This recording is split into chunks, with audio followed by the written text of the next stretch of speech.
Dust in the fields, rotting the beams, years in your pocket but none in your dreams.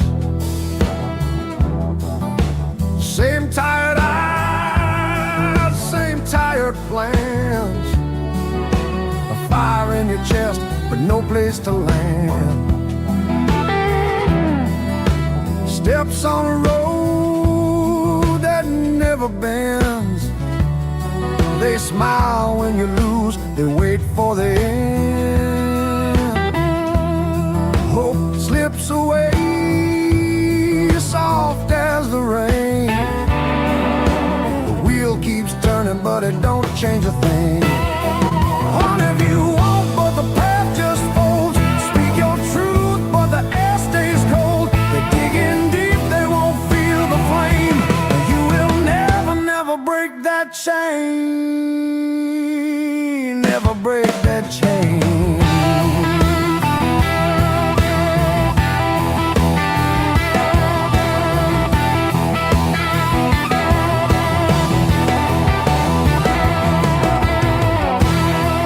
Lips full of salt, eyes full of gray.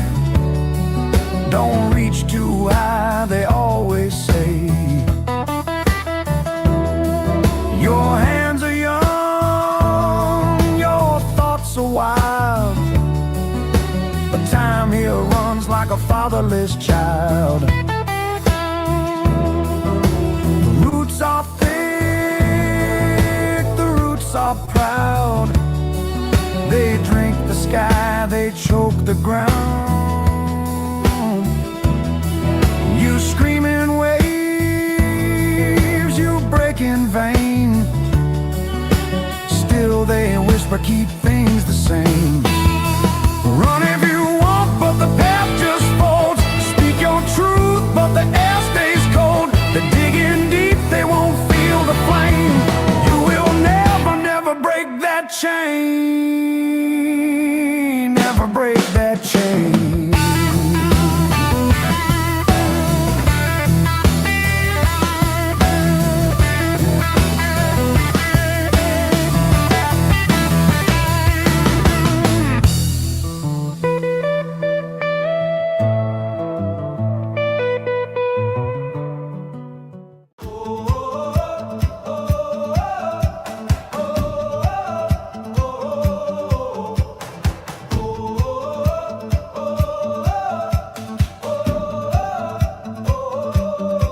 Born to move, built to stand. Freedom forged by working hands. Raise the flag, hold the line. We were made for this time. Got a strong spirit wide. We don't run, we don't hide. We are the stars of freedom, we carry the flame. We fight, we pray, we rise again. God bless the brave, God bless the land. We are the stars, we take a stand.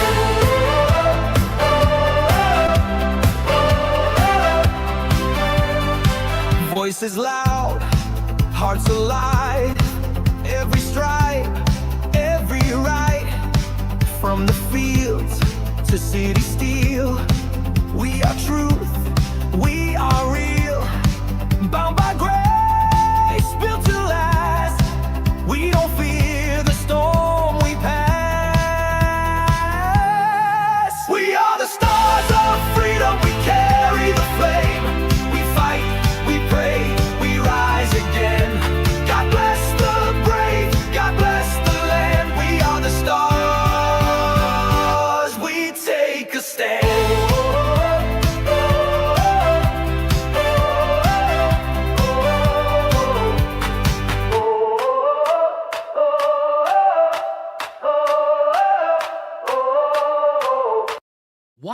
young men going to have pride in Maine? Are they going to have pride in being tombstone cutters? Or are they going to have pride in being builders, like their grandfathers and great-grandfathers were when they turned New York from a wetland into one of the most powerful cities on the planet? It doesn't seem like it today, but it once was the pinnacle of what man in the West was capable of. We must believe that this place where we live in this time can give birth to that kind of glory, glory that has been denied to us for the entirety of this state's life. We were created to oppose the oppression of man. This is the only reason why Maine exists. We were deliberately separated to oppose the oppression of man. And I can think of no other way to pay that back on our 250th anniversary than striking a shovel into the ground and declaring we will build the greatest civilization our ancestors couldn't even imagine. We will build the shining city on the hill right here in Maine. You can face the shadows beyond the hate. You can break the silence beyond the silence. We can find the mercy. I will fight for it. I will fight for the day we walk as brothers.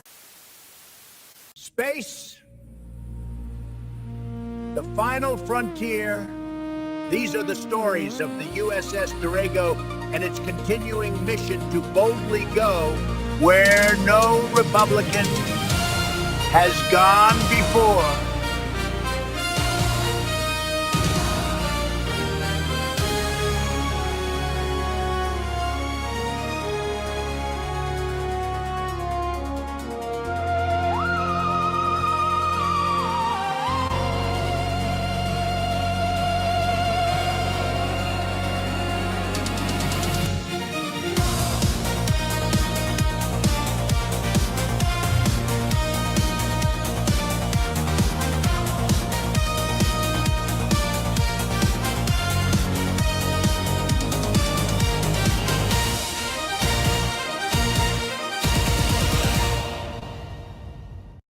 Bring Milja and Shenbel back to Federation space alive. Godspeed, Captain Charles. Red alert! Take us out of warp and bring forward shields to max.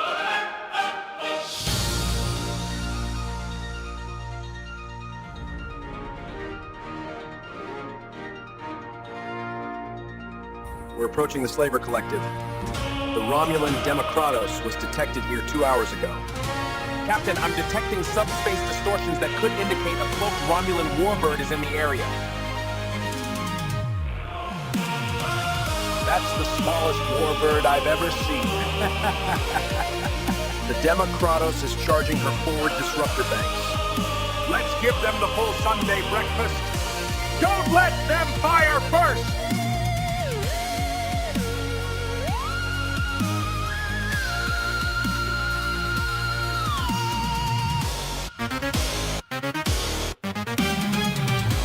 Captain's log stardate 46155.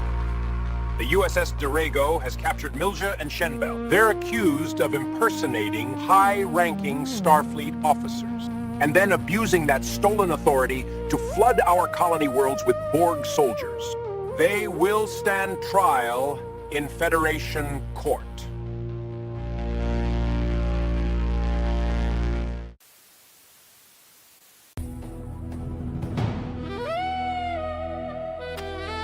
It doesn't have to be like this, Sparky! You didn't have to betray the people! I am the people!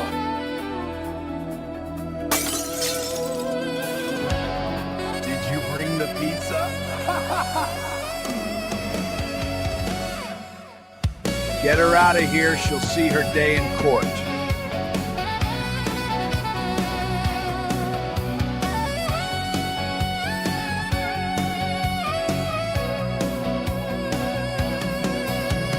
Underneath the moon's cold light,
life can change in an instant, and sometimes it changes with a brick hitting you in the face. Sort of like what happened to Becky.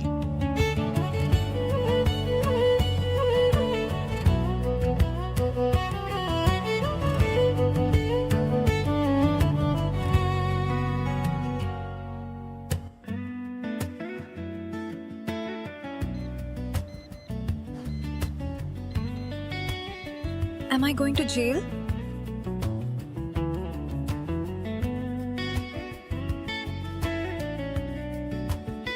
He saved your life. That ICE agent brought you here. Have you even said thank you yet? Thank you for what you're doing out there.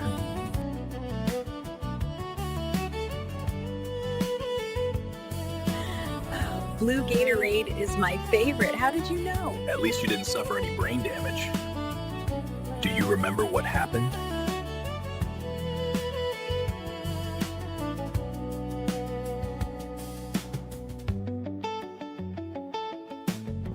You saved my life. Thank you. And thanks to Chad, Becky's world will never be the same. I fell in love with an alt-right angel. Available somewhere.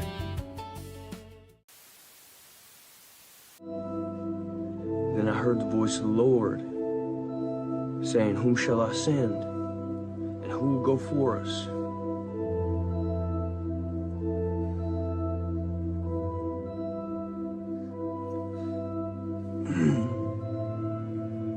And I said, Here am I. Send me.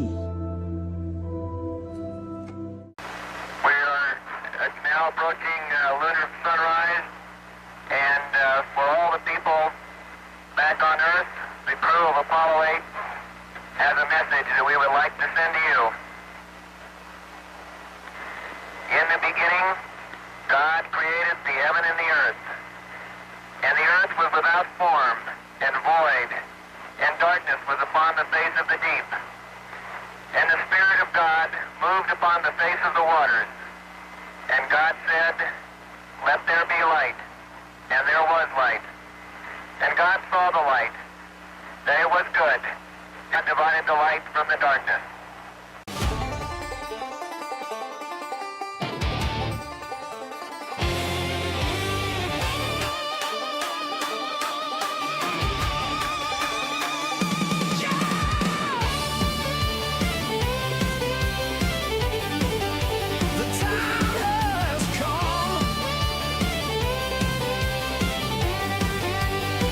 Believe in Maine. Your love is all we need to break through to our destiny.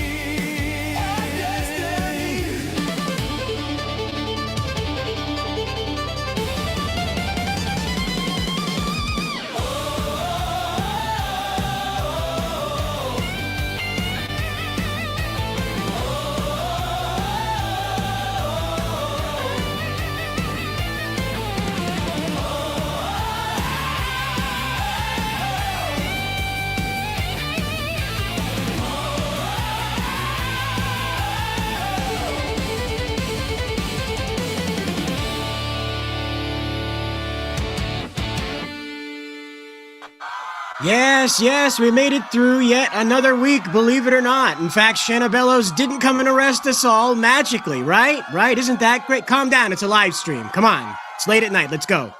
All right? It's a weeknight. Jeez, come on. Anyway, there was a time in this country when Dick Clark could enjoy a hot Dr. Pepper. Do you remember a time way back when you could heat up a Dr. Pepper on a cold winter's eve and just enjoy that without the hassle of someone telling you you're a racist or something? Here you And go. when the weather's cold, that's when Dr. Pepper tastes a great hot.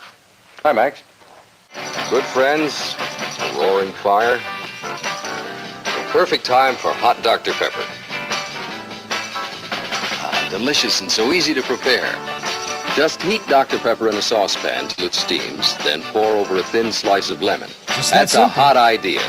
Yes, Dr. Pepper is delicious cold or hot. Try hot Dr. Pepper. It's a great winter treat. Right, Max? Hot idea. Way back when, right? Well, way back when, too, our liberal friends were singing a different tune about, medicine and big pharma. Perhaps you remember the age of the greenie that felt that getting enough sunlight could cure any disease. Here you go. Asking the question today, should vaccines be mandated?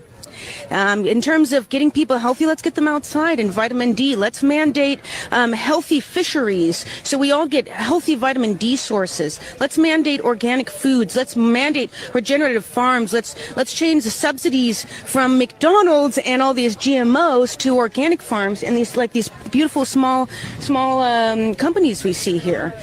Boy, they sound a lot different these days now, don't they? You got to get that shot and wear your mask and make sure you're doing the right salute, got the right sticker on your Facebook picture, You got to love it. There's so much more to health that we can mandate that other than injecting something that is completely experimental, and there's so many alternatives and there's so much money involved. Right. And so granted, the people have to rise because money will move. The people have to rise. The communist farmers' revolution. They're going to mandate those organic veggies, damn it, whether you like it or not. The green terror. I like how she's talking about, in terms of keeping people healthy, and then, spirals into, but we got to, blow up some stuff and destroy some neighborhoods, and then we can mandate the healthy food for all the survivors. So it wasn't too different, but they definitely had a different lead line, let's put it that way. Their icebreaker was a little different than it is today, let's put it that way.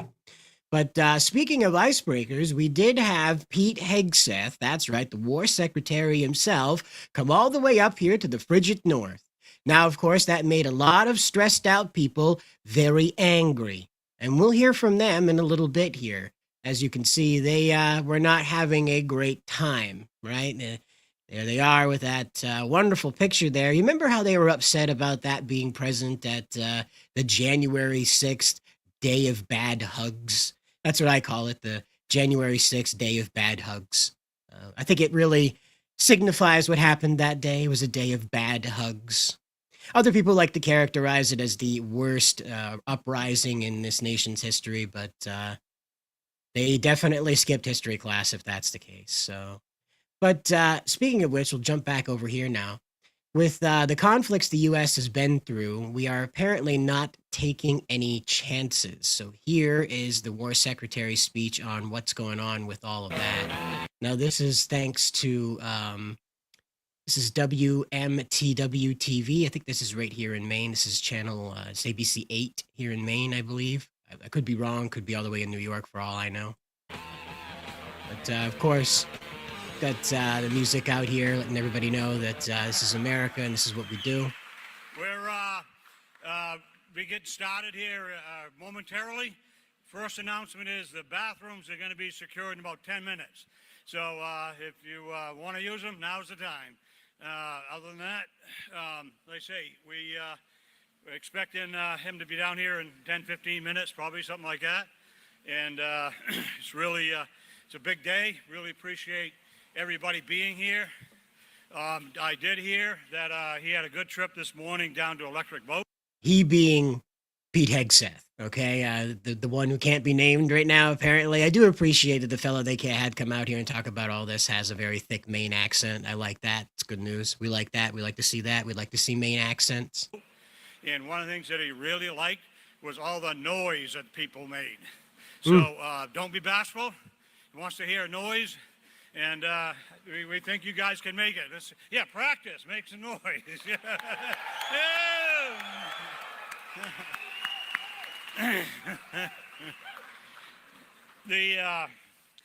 Yesterday they put out an announcement. The Secretary of War's office put out an announcement that he was going to be coming, and in the announcement, told about the purpose of why he's here, and he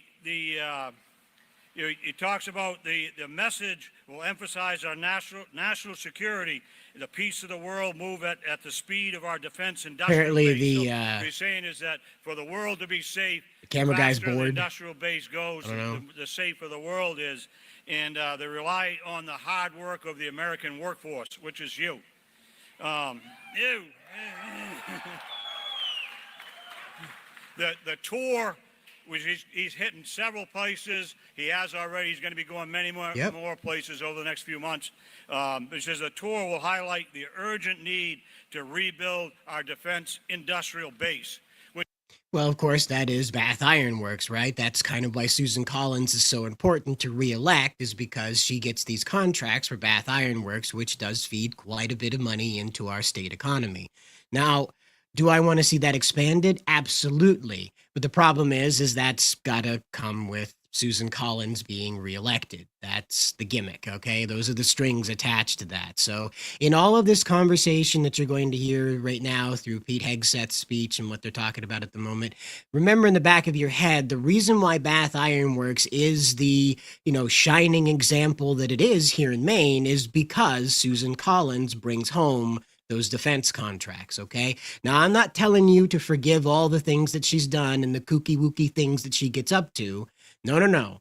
I am not telling you to forget what Spin Dry Susie has been up to for all these many years. I think she's been in office just a few years shorter than I've been alive, in fact. So the situation that I'm telling you to take a note of is that without her, Bath Iron Works would not be the, example that we're all so proud of. So it's just one of those things, the good with the bad, I guess. Which is really, really important that we do that, and we're a big part of, the industrial base. American manufacturing is the bedrock of American strength. The men and women fueling this work are on the front lines, along with our warfighters furthering the nation's efforts every day they show up for work. The tour will champion a new approach to defense acquisition, one that prioritizes Okay.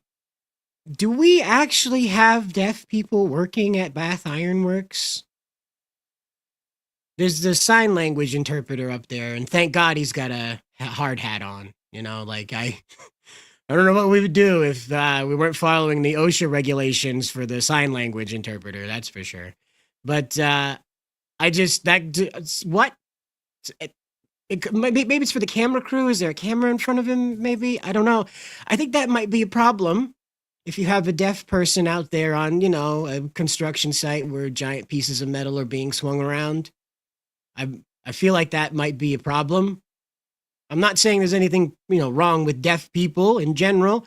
I just feel like it might be a lapse in judgment to have people who can't hear on a job site where giant pieces of metal are swinging around over their heads, and there's, other people working on other levels. There's a lot of metal cutting going on, a lot of stuff where you need to be in communication that's, not sight oriented. You have to hear what's going on, especially if there's an accident and there has to be some type of alarm going off to let people know to vacate the job site because something's happened, I don't know. It just caught my eye as really? We have the sign language interpreter here? Again, I'm not trying to poo-poo deaf people. It just seems like one of those, what are we doing? Why are we paying for this? Award speed, innovation, and commercial first mindset. So you will hear him today talk about the need for speed. That he told us when he came in this afternoon. We had lunch here a few moments ago, and when he did a little address for us, and he said, "We love 51s." Oh, thank God. The camera guy decided to make him the subject of this whole thing. So we've got now the sign language interpreter here letting us know what's going on. That's very important. Thank you, camera guy. Yeah, anything but the person speaking. We just love them. They're the backbone of our fleet out there, and we love these ships. And obviously, we want to build a lot more of them. Yes, that would be great. We need 4 more shipyards, pal. Let's get on it. I'm not kidding you. 4 more. Do cutting bureaucratic red tape, empowering program leaders, and providing stable, long-term contracts necessary for the industry to invest and expand. So one of the things that's on the minds of the leaders like himself is really trying to change the dynamic where we have long-term contracts in place, which we would all like. So you can plan for many years of employment and good jobs. So, and that's. And that is very important to signal, especially as the economy is going through this tidal shift, if you will. And again, everybody's noticing it. There are jobs out there, but they're not here. There are jobs in certain sectors where you have certain qualifications or the lack thereof. And also, there are no jobs in other sectors and things like that. The price of certain things are going down, other things are going up. Mr. Trump said he didn't want housing prices to go down. So that was a bit confusing there for a few days about what all that meant. Now, signaling here to these union members that you can plan on contracts that will guarantee you work for years to come. Well, that's some pretty good news to people who may or may not be wondering what they're going to do after the next ship is finished, after the next component is added. You know, this stuff is contract by contract. This isn't like show up to work and you get paid. There has to be work there for you to be called in to show up for, you see. So this is an important thing to signal out to these workers like, hey, by the way, man, you got work coming down the line. And I appreciate that because really down here on the ground level of what making Maine tick looks like, you need that kind of confidence to see people wanting to build families. Ta-da! Gee, it sure is easier to plan on having Junior and Sally when you've got a consistent workload now, isn't it? When you've got a consistent paycheck coming in, well, hey, maybe you can afford that new apartment that has more bedrooms. Maybe you can put a down payment on that house now that you're going to be guaranteed a regular salary. Maybe your wife can take less time at work. It's a good news, really. It really is. That's why it's important that this stuff gets said now so these workers hear it. It's really key that they're on. So,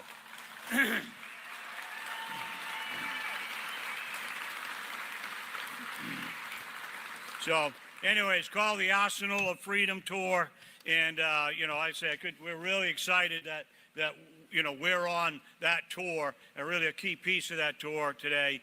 And what we're hoping is that everybody here shows. Give him a good warm welcome, show our appreciation for what he's trying to do for our country, and that we're here to build all the ships that they want and build them as fast as we can, and just show them how we believe in this effort that he is spearheading. So I really hope that everybody feels that way and is excited as I am that he's here and doing this. So there's a few minutes, a few more people are going to show up here and start populating the front row, and then he'll show up. Chuck's going to do a little introduction of him, and then we'll get going. So again, like this is, just sort of the procedurals before everything gets down and whatnot. Now, the thing that matters here is that I'm going to skip ahead, of course. So don't worry. We're not going to have to sit through all that.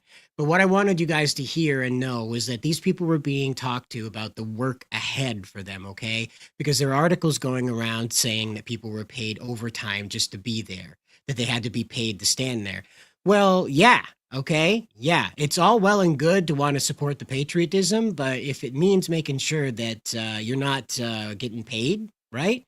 Well, that's kind of cutting into time with your family.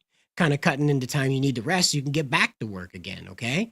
Now, that's a situation where a lot of workers are going to say, this speech is well and good, but I can catch it on TikTok, I can catch it on YouTube, Facebook, wherever you go to look at that stuff. And that's where these guys' heads are, is because they're workers. They're not meant to be, they're not paid activists, which we'll see a little bit later here.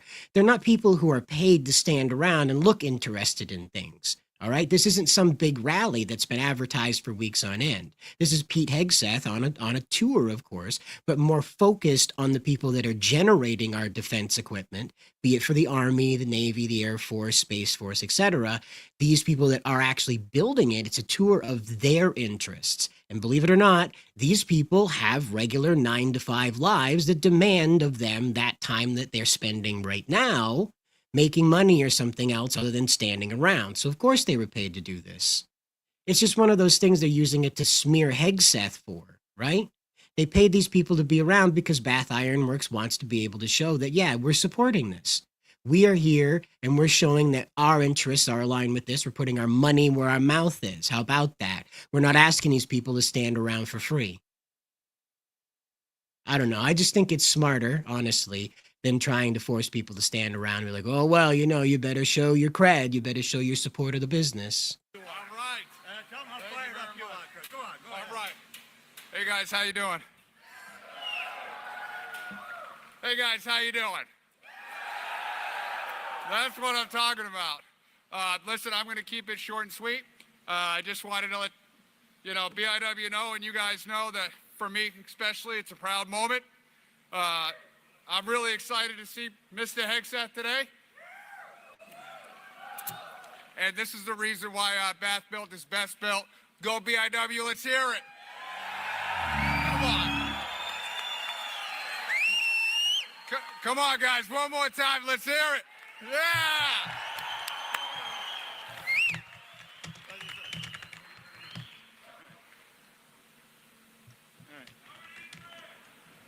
Who do we need?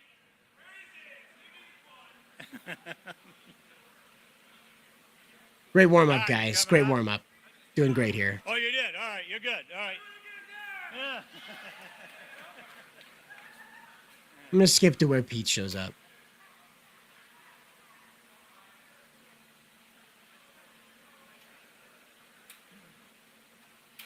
That's not Pete. That's a good place to begin, though. Yeah, we don't need that. General Dynamics Bath. BIW. Here we go. Good Oh afternoon. boy, all the BIW. 80s music, huh?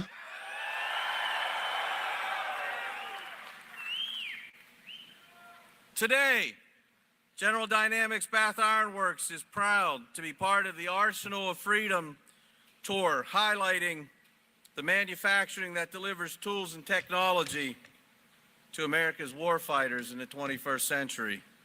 And that's what we do here. We build the DDG, which is the workhorse of the United States Navy. There's no better symbol of manufacturing prowess than people here at BIW who design, build, and support the world's most sophisticated warship, the Arleigh Burke destroyer. For 400 years, people... Well, the most sophisticated so far. When we get into the Trump class, the USS Defiant, hopefully that's built here. I have my fingers crossed that Bath Iron Works will be the place that that's built at. So, you know, like I said, we've got to get Madam Collins sent back in there, though. That's the problem, right? That's the hiccup. Because if you lose her, then you lose those defense contracts. But I would like to see the Golden Fleet, or at least part of it, built up at Bath Iron Works. That would be pretty neat. People have been building ships along the Kennebec River here in Maine. Okay, well, you're not from here, are you? The men and women of BIW continue that legacy, carrying on the tradition that Bath built is best built.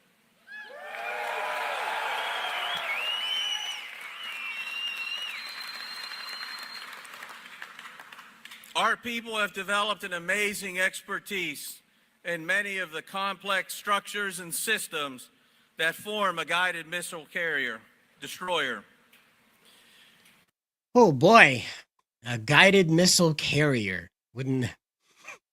All right, we're getting a little close to G.I. Joe territory here, all right? This isn't the USS Flag we're going to build here, all right, pal? That's it's a little too futuristic, all right? You going to talk about the helicarrier next? Oh boy. Every skilled tradesperson, designer, engineer is a natural asset. You and your heart and soul you put into each one of the ships we build. Shipbuilding is hard work. Before I came here a few years ago, I worked in aviation, as you all know. From ships, from boats to ships. People ask me what's the difference airplanes between to ships. building Excuse me, I'll airplanes screw my head in and right building now. ships, I always reply, building airplanes is cool. Building ships is badass.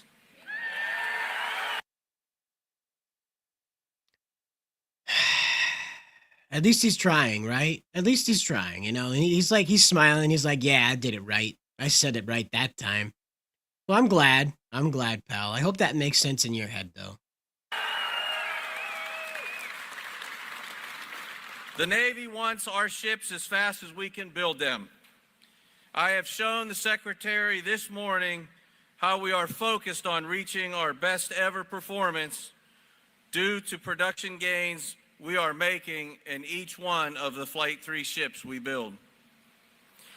This is why I said 4 more shipyards, okay? We've got to have those 4 more shipyards because that way we can build the Trump-class battleships and also these new autonomous ships that they're working on as well.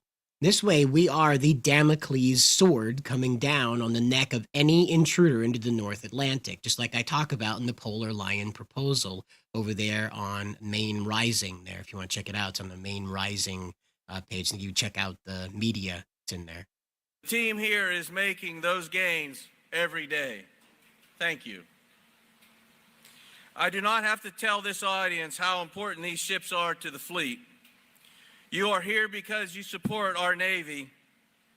Our sailors are actively protecting the freedom of the seas, our country, and our families right now.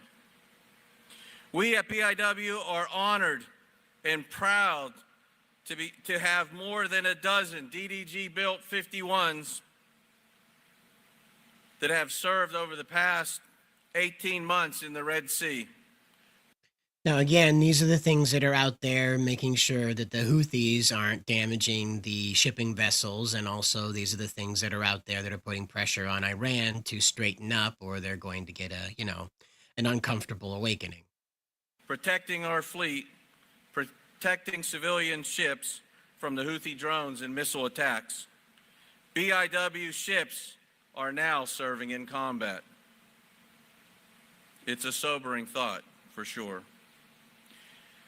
Well, no, they were built for that. I mean, we're not building these warships to float around and look pretty at the dock. They're meant to go out and actually deal some damage. I mean, have you seen the loadout on the Trump-class battleships? The USS Defiant is definitely the most defiant ship we've built. It does everything. It even has lasers.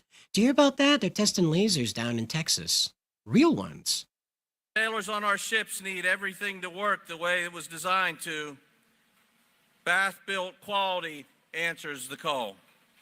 Every time. Hopefully we'll build laser ships here, huh? There's no higher mission than protecting our men and women in the armed forces. Our mission at BIW matters. The people of this shipyard make Bath built best built. Therefore, on behalf of the hardworking men and women at General Dynamics Bath Iron Works and our CEO, my boss, Phoebe Novakovic, I am proud to welcome the Honorable Pete Hegseth, Secretary of War, to BIW. There we go.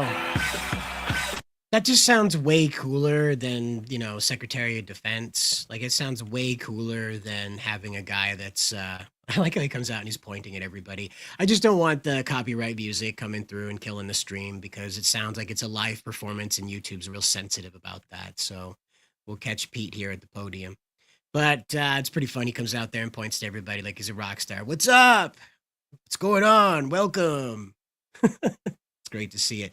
But he's right. Bath Iron Works is integral to this. And like I said, we need to have 4 more shipyards up here so we can continue to build these cutting-edge ships and become that maritime powerhouse that we need to be in order to really boost the youth economy around here to keep the young people from moving away. Believe it or not, that's what helps keep young men around, building something that matters. Building Burger Kings and McDonald's and old folks' homes, those are neat and stuff. But building weapons of war, building weapons to keep us safe, building buildings around that stuff, it's all very important to what it is to be a young man and putting to work your ambitions to make a better world, right? Because when you're young, that's what you want to do. You're fired up. You come out of high school, you're ready to kick some ass. You're going to save the world. Well, let's put that to work, right? To the sky no more. Have mercy on me. Just gonna. Made my day. There we go.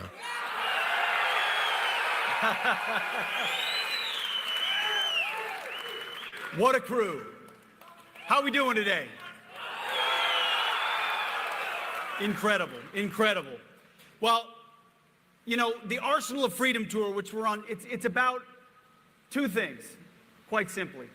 I'm here to thank you for what you do, the job you do, the way you do it, and I'm here to tell you to keep going.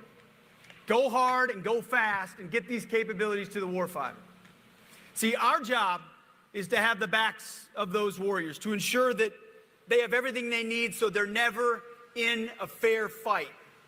But we can't do that without you. What you're building here in Bath is essential to the arsenal of freedom.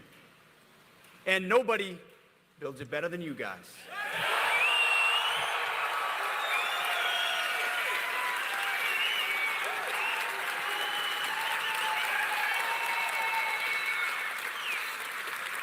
You see, rightfully and understandably so, we talk a lot about the door kickers and the pilots dropping precision bombs.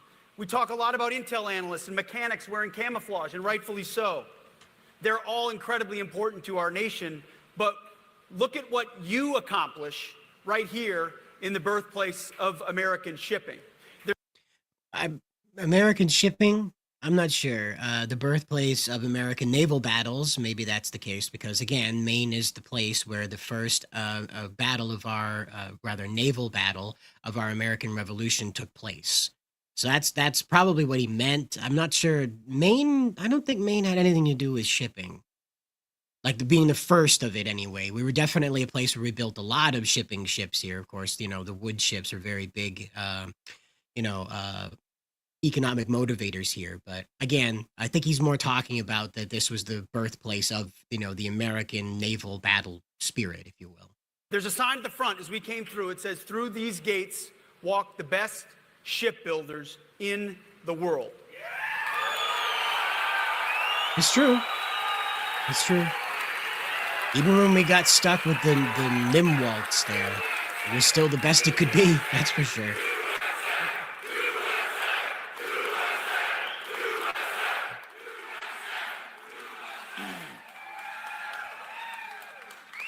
We're gonna have to get President Trump out here sometime.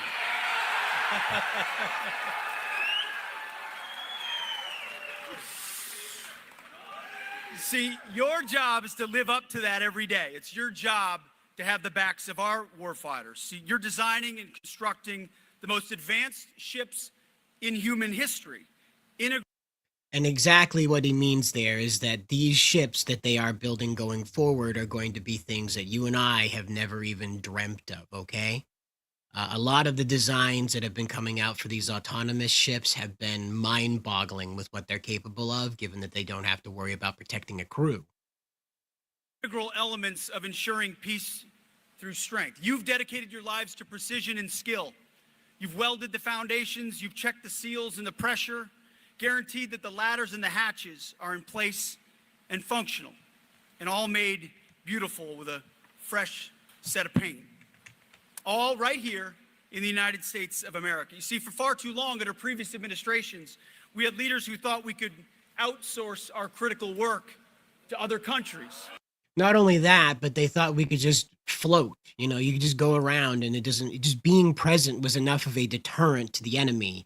Like, oh no, America's here, everybody. We better not cause any trouble. Well, no, that just doesn't work. I mean, that was demonstrated when they drove a inflatable dinghy into the side of that Navy ship during Clinton's time, or Bush's time. We can't have this attitude, this laissez-faire attitude about defense after we've gone around behaving like the world's police. Unfortunately, that is a check that has been cashed. We can't go back and undo that. So in fact, we have to step up to the plate and show that we mean that. So previous administrations, like the Obama administration, of course, Biden was putting in like all these party people, all these very strange clown characters in our military, all these trans folk up and down, left and right inside of it. Because again, the military was meant to be this political agitprop for them, as opposed to an instrument of peace and order in the world. This is what we signed up for, unfortunately, and we've been enforcing this attitude of America being the world's police for close to 20 years now. So we're kind of stuck with it. Or that we could live in a so-called global environment where American skills and American factories and shipyards didn't matter anymore. Or that a glacial pace of over-budget prime contractors was tolerated or the norm. Well, under President Donald J. Trump, those days are over.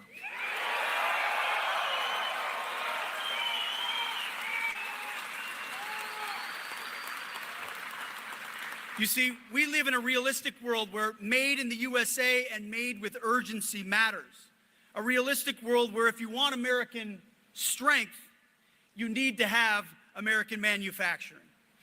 Exactly. This is one of the things that's been very pivotal to how Trump has been pitching himself, particularly to the youth, is that we need to bring home our industries. And of course, the defense industry is definitely something we need to keep here, not, have it out and about in the world. And I personally don't like how nestled in our defense industries are with Europe right now, thanks to the conflict they're unwilling to fight over there. But it is what it is, and nobody gets what they want, one for one. But Trump's big push to bring back these industries is a huge boost to why he's popular with the young people, because we have to have, like I said before, young men need to feel invested in in their country they live in. This service economy where people are just moving goods around and things like that and doing Fiverr things and whatnot, that's soul crushing stuff. Men need to build. Young men in particular need to build. They need to be involved in their society. They need to be involved in the rising of their people, okay? And this is why this is a very important thing to hear. Like I said, those 4 new shipyards, we need to have those here. You see, right after Pearl Harbor, our nation's enemies asserted that America was a nation of weaklings. President Franklin Roosevelt answered, "Let them tell that to the soldiers who today are fighting in the waters of the Pacific." And then he said, "Let them tell that to the Marines." We got a few out there? You see, for decades, politicians, professors, consultants, and lobbyists have asserted there was nothing wrong with depending on imports, on everything from our medicine to our national security. Outsourcing is good for America, said the scribblers at the Wall Street Journal. Let them tell that to the patriots here at Bath Iron Works. And this is a good topic to bring up with these people because, as I mentioned before, these folks have families and their livelihood is based on the amount of contracts that Bath Iron Works has. So any outsourcing that involves what Bath Iron Works would ordinarily be in charge of taking care of for the Navy, that's bad. So it's good to bring this up. It's good to charge these people up under the belief that, yes, we are going to make sure that the majority, if not all, of what we do involving our Navy is done right here in the United States. And that means more work for Bath Iron Works.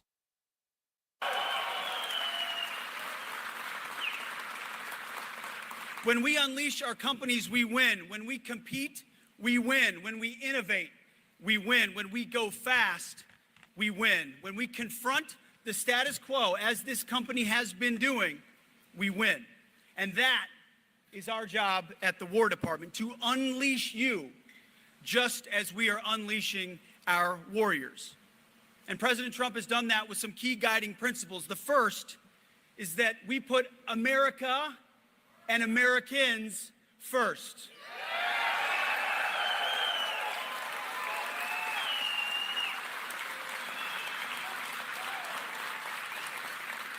Her security, her citizens, her workers first. Long overdue. That's what I was waiting for. So again, we have this attitude for these workers. And here in Maine, we don't hear this a lot, okay? Not that Trump doesn't beat this drum, but here in Maine on the soil itself, here in the actual place, we don't hear a lot of that conversation. Our gubernatorial candidates like to talk about it sometimes, but people with the authority to manifest change on that level, to actually pull these jobs and priority back to the American worker, that actually is pretty, new to a lot of these people. Some of these folks in the crowd right there might be fresh high school graduates, and as such, they probably have never been tuned in to hear this before. You got to remember, 8 years ago for a high school graduate was when they were 10 or 11 years old. Okay. So they weren't, when Trump was doing this before, they weren't around to hear it. And after the misery that we've been through under Janet Mills, these people are paying attention. And this type of language is what they need to hear. That they have the support of their government, that the people in elected power and have been appointed to this power by those elected officials will carry out bringing jobs and opportunity and priority back to the American worker, back to Bath Iron Works. Second, we're establishing peace through strength. At the War Department, we're the Strength Department. Our job is to be that hammer when necessary, and I'm hopeful we don't have to use it. That's the idea of deterrence. You get peace through deterrence, but if you must fight, you will be unleashed to fight to win. Overwhelmingly. Not fight politically correct, overwhelming violence of action at the decisive moment so the enemy knows exactly what you mean. See, this is again another thing that needs to be explained to these young men. As you've heard, there are some Marines in the crowd. I assure you, there are some other service members who are either like retired from the military or are on a a basis where they can be called back in. A reservist, probably a reservist. But again, what you're hearing from him is he's explaining like this age of pussyfooting around, this age of putting people's lives in danger in order to make sure the cameras like what they see is over. That Bath Iron Works is not working on ships that are there to be pinatas. They're not working on ships that are meant to look good on advertising war bond material, okay? They're meant to deliver damage to our enemies. They're meant to make sure that our military members do not sustain damage as a result of any conflict that we end up in. And also that these machines that we're building are so decisive that when action is called upon, our enemies do not stand a chance in the wake of them.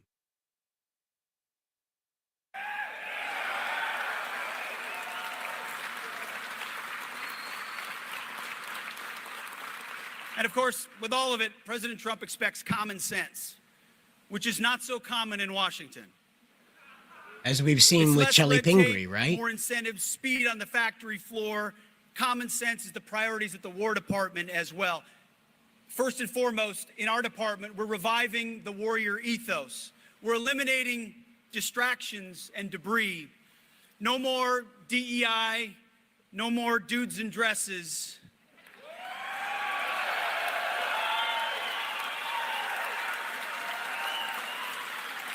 You have to understand, if you're out there listening to this and you're thinking to yourself, oh, those people are so close-minded, blah, blah, blah. No, they are 9-to-5 workers. They are not evil people. They're not sitting in a basement or some, lava layer plotting demise of people they've never met. They're not doing that at all. They are average workers who are tired of being forced to care about this insanity as opposed to their own problems, okay? And Hegseth is coming through and telling them, like, no more of this. We are prioritizing what we are hired to do, and that's create weapons of war. We are not here to build pinatas. We're not here to build neat ships that look good on advertising material. This stuff is supposed to deliver death.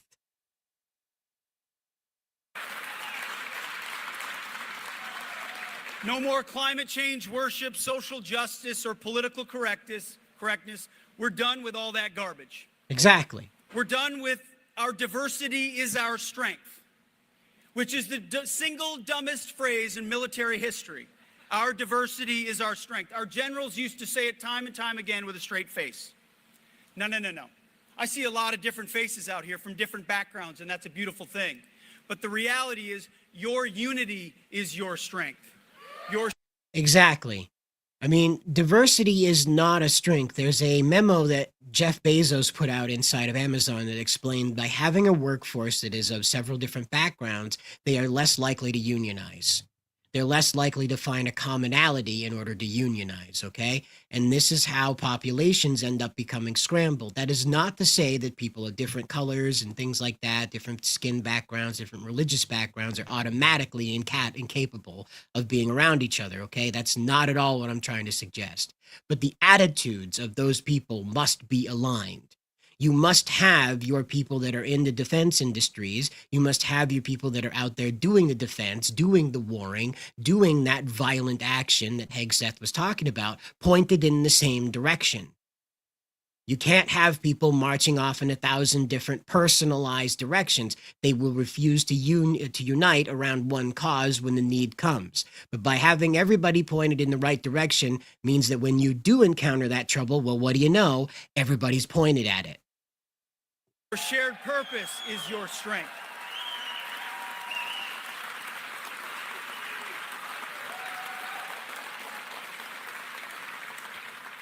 What you're able to do together with a common purpose and a common mission is what makes America special and different.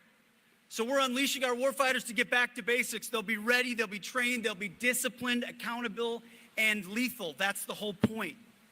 And when you allow them to do that, they're outstanding at their job, as the world saw as an indicted criminal in Venezuela found out last month.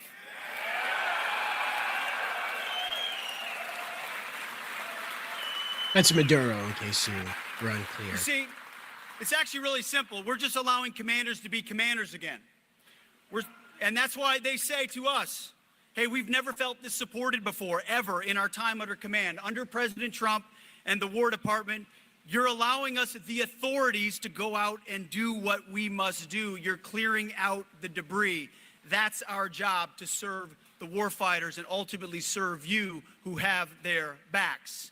Getting out of their way so that they can accomplish the mission.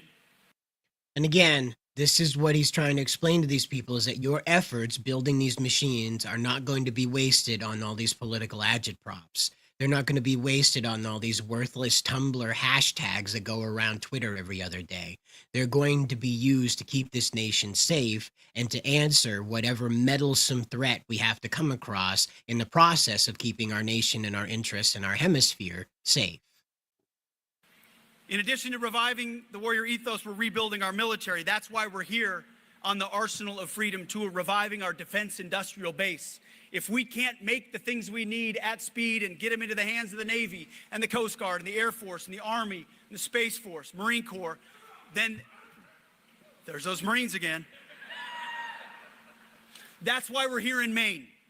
We're going across the country in the next couple of months on this tour, talking to industry, large and small, old and new, because we need all of you to move fast, at scale, at cost, so that we can compete and, frankly, outcompete our adversaries. We are rebuilding the arsenal of freedom. So it's a huge problem we have in this country right now. It's not just supply lines. It's not just making sure that we have the resources in order to build these things domestically, but also, all right, now also, the issue is having the workforce that is motivated to create these things at speed. He keeps mentioning at speed, at speed, at speed. Well, that's important because we need to be able to, they talked about this when they were building the Chrysler Building and the Empire State Building, that the steel was still warm from the Jersey factories that were pouring it across the river, all right, that were pounding it into the iron girders that went into the construction of those buildings. And that's what he's talking about, is at speed. You don't want the ship hitting the water and going tss. You don't want that, obviously, but you want the ship to be like done and ready to go in the fastest time possible. And that means, of course, having a workforce that is motivated to make sure that that work is done in that speed, but also with the quality to make sure that that ship lasts. Because what we see from China, who is currently out producing us, but they're doing it very fast, is that quality is not present with their ships. I'll remind you, they managed to sink their own nuclear submarine 2 years ago. Yeah, they forgot about that one. They wanted us to forget about that. But yeah, that's somewhere off the coast of Thailand. It's somewhere between Thailand and the Philippines out there. And they sank their own nuclear submarine. Just as President Trump did in his first term, and we're doing it again. President Trump, you may have heard, has announced the goal of $1.5 trillion for our national security budget in 2027.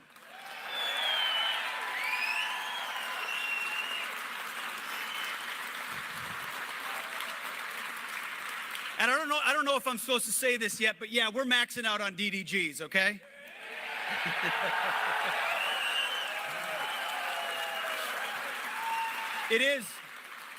It's a workhorse, and it's a damn good workhorse. That kind of money sends a message to the world.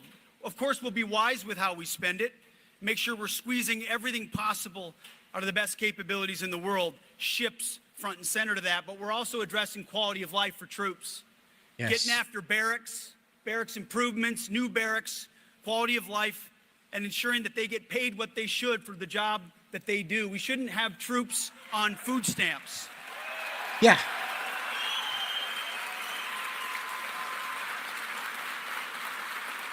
See, this is a really important thing to hammer home, is that the American soldier has never, ever been truthfully paid the the dues owed to him for risking his life, for laying his life down for the American cause. That is, it really is a labor of love. Really is a sacrifice when you go signing your name on the line that you will die to defend your nation. That is a very important thing because you are never paid enough for that. GI Bill, what you get from the Veterans Health Service, it's pretty pathetic, but what you do get. And then, of course, now, because of the rate of inflation and all of that, the military pay is even more strained for people who are in our armed services. And so Hegseth is reminding our builders here that we're not just building these ships, we're also making sure that the soldiers and military men that are involved in using them are paid their worth for being involved with it as well. So again, you building these ships does not mean it's going to a wasted effort. I like the sound of it. It's a well-oiled machine. President Trump has addressed that before. We already addressed it in last year's budget, and we're going to do it again. Because when I talk to President Trump, then I'm going to talk to a group like this, of folks in uniform or in hard hats. I say, what do you want me to say? And he always says, Pete, just tell him I love him.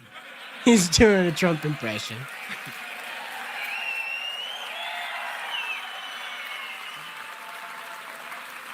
Because he does.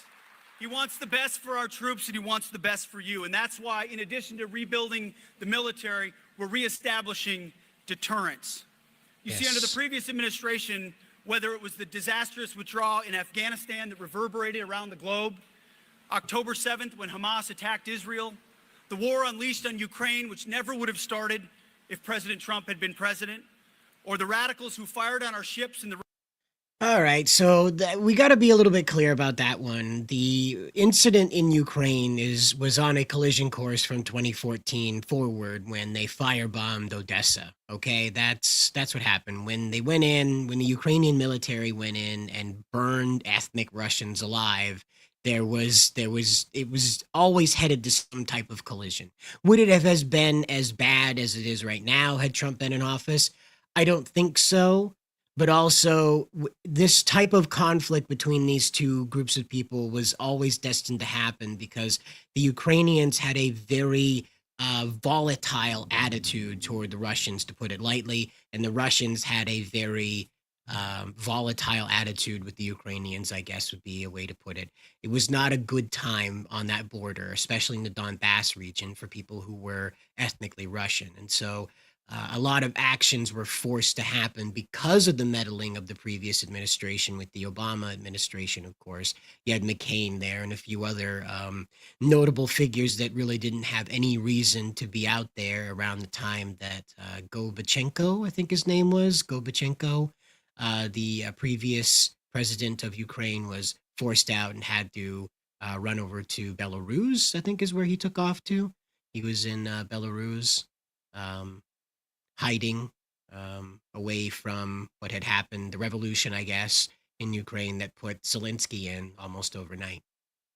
And just like that, it tumbled out of control. So, but Mr. Hegseth goes on to talk about a bit more of this, but outside there were people who were not so happy about that. And thanks to the Inquirer, we have a few videos here to show you just how rowdy things were getting out there. Say I'm not a loony. Tell BIW workers I am not a loony. We are not loony. I agree. Say I am not a loony. Say I. They're like hens. They're like hens. Turkeys, hens, if you go walk by them and make their noise, they'll make the noise back at you. It's just that simple. That's how they get into this, right? They're all hopped up on their antidepressants and somebody starts a chant and they're not even thinking about what they're saying. They're just following along with the chant. He's got them out there chanting, I'm not a loony. I'm not a loony. You gotta love it. You gotta love it. What do these people do with their day, huh? What do these people do? Apparently, when they're not protesting, what do? Gosh. They actually came out and they're like, can you guys get some patriots down here because we don't support these loonies? BIW said that? Yeah, they came out. They had a bunch of workers. Yeah, well, it's not about them. It is about them, actually, because believe it or not, that's the whole reason why Hegseth is here, is that we need to build up our military industrial complex. And guess what? Bath Iron Works is part of that, right? Now, this isn't the Raytheon kind or the Lockheed kind. This is the kind that's employing your next door neighbor, okay? This is the kind that's making sure that things are getting welded together, not the people that are trying to figure out how to space travel, okay? It's a bit different than what Eisenhower was warning us about back in the 50s. Right there, buddy, right there. Got it? I got your face. Got it? You got it? No ICE, no KKK, no fascist USA. This is live for BIW workers. Hi. Say hello. Hi, BIW workers. I appreciate you. Say I'm. But wait, but they have jobs because of the war. What would they be doing otherwise, ma'am? Would they be welding together windmills? Interesting, right? Not a loony. They keep calling you guys loonies online. Not a loony. Say I'm not a loony. I'm not a They're saying it. They're saying it. Are you recording this? Are you recording this? Yeah. Heil Hitler. You want to show my papers? You Whoa. recording it? Can I You see know your who ID? I am? They Can I just- see your ID? they just do that? So you know who I am? Can I see your ID? They just do that? He just did the hand thing. He did the hand thing. Like that guy. He did the Elon hand thing that they were all mad about, and then he said the magic words there that they're all mad about. What's going on here? Why is it okay when they're like screaming that trying to get somebody's attention, but some random guy or Elon Musk raises his arm the right way and oh my gosh, they're all Nazis, guys, I knew it. They're all Nazis. I don't know how they get away with this. This is crazy. This guy's a loon. Let's just go back for a second, right? Let me just show you. Let me just go back for a second. Have my camera freeze. Sorry about that. Let's go back for a second. This guy's a complete Looney Tune. Watch this. Recording this? Are you recording this? Yeah. Heil Hitler. You want to show my papers? You recording Yes. it? Can I So see you know your who ID? I am? Can I see your Are ID? you recording me so you know who Can I I, am? can I see your ID? Yeah. Heil Hitler. So he just did it twice. How do you do that? How do you just do that, man? Like never in my life, even to mock somebody, never in my life would I just randomly throw up a Heil Hitler, like with the camera in my face. Like, wow, man. Wow. Like, again, the SSRIs, the magic of antidepressants with these people. No, don't do that. Don't do You that. want to see my ID? Yes. You want to see my ID? Yes. Why do you want to see my ID? I will gotta see your papers, Why man. do you need to see my ID? You know I'm trolling you. I'm trolling Oh, you. yes, you are. And I'm very easily trollable. I know. It seems to be, my friend, you are heiling Hitler over nothing. There's some camera in your vicinity. Oh, better break out the Heil Hitlers. Come on, man. You should be a pacifist. No, my father was Antifa. He was, I'm a pacifist, yes. You are really? Yeah, I am. Well, you get. Hold on. A pacifist, okay, so a pacifist can't be a prankster. It can't be somebody that goes out and has conversations, apparently. A pacifist has to be somebody that sits on a rock on the top of a mountain somewhere. Are we thinking about like a kung fu master instead of a person who just doesn't believe in violence solving their problems? Are we maybe missing what a pacifist gets up to, maybe? You can troll people. No, you're not. Come on. Yeah. Do not photograph people who are not giving you. I know. We're gonna be posting online. Yeah, well, here's the thing. In Maine, you don't need permission to videotape people, especially in public places. If you go into someone's house, yes, of course, that's a subject to being a problem. But again, these people are out on the street. I mean, people's dash cams are picking them up. Like, oh my gosh, you're going to sue every car that goes by with a dash cam? Of course not. It's ridiculous what these people are trying to say, but they think that, oh yeah, oh, whoa, you're right. You look like a lawyer. I'll take your advice. You're right. I shouldn't be recording out here in the broad daylight on a street corner. Gosh. Look, If you- you're not. You're doing something illegal. You're invading people's So it is privacy. slightly illegal, but I mean that's. It is. I'm sorry. I'm sorry. It's highly illegal. Highly illegal. It's highly illegal to stand on a street corner with a camera, don't you know? Everybody hates that. It's like the Supreme Court judges said it's highly illegal, to stand on a street corner with a camera, right? You're as bad as everybody else. This guy on the other side, right? Like this lady's like, you're as bad as everybody else. This guy on the other side was literally heiling Hitler 2 minutes ago. Like arm in the air, heiling Hitler. And they're like, oh, well, that's acceptable. What? Worse. I'm not. Put your camera down, mister. It's not that kind of protest. Put your camera down. Invading people's privacy. We're just. Illegal. I'm just getting people's identities. I'm just getting people's identities. Illegal.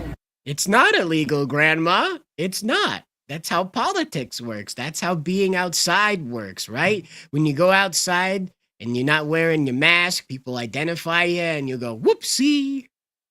That's how it works. But here we go. There's more people who are just the best examples of Maine, don't you know? Veterans and military and active police. And a lot of them actually have a real strong disdain for the people on the left. And over the probably past 5 years, it's actually increased quite a bit, where a lot of them are calling for a hard crackdown on the left. Well, that's because they get disinformation and they believe the disinformation, and that's a problem. She's still talking through the megaphone that she has lowered down because I guess taking your finger off the trigger was too hard. You know, I was doing just research on disinformation for a few years, and it became a big problem. I got hacked so many times I can't even be on social Oh, wow. She can't even be on social media because she got hacked so many times by those people that she was researching because they were spreading misinformation. Oh, no. I don't think that's how that works, that people just hack your stuff because they found you. I mean, ma'am, if you were a subject of a hacking, I highly doubt that you would just be so casual about it to begin with. And then also, on the other end of that, I highly doubt that you would be out here on the street corner making yourself visible again for any type of other harassment that might be a result of that cyberspace that you were into. media anymore. I got doxxed. So, you know, they're doing their work. They're trying to cause a lot of problems. What is it the left's done that's so heinous that they should be So tried? I guess what they What has the left done that's so wow, I wonder. I just wonder, huh? What have they done? They claim would be that the Democrat Socialist Party in Europe, what they did is they opened up the borders, flooded the countries with illegal foreigners, and then nationalized the foreigners so they could secure single-party rule, which they did in UK, Europe, and most of Western Europe. And that the same playbook was being used here in America by the Democratic Socialists because they're trying to achieve socialism through the democratic process.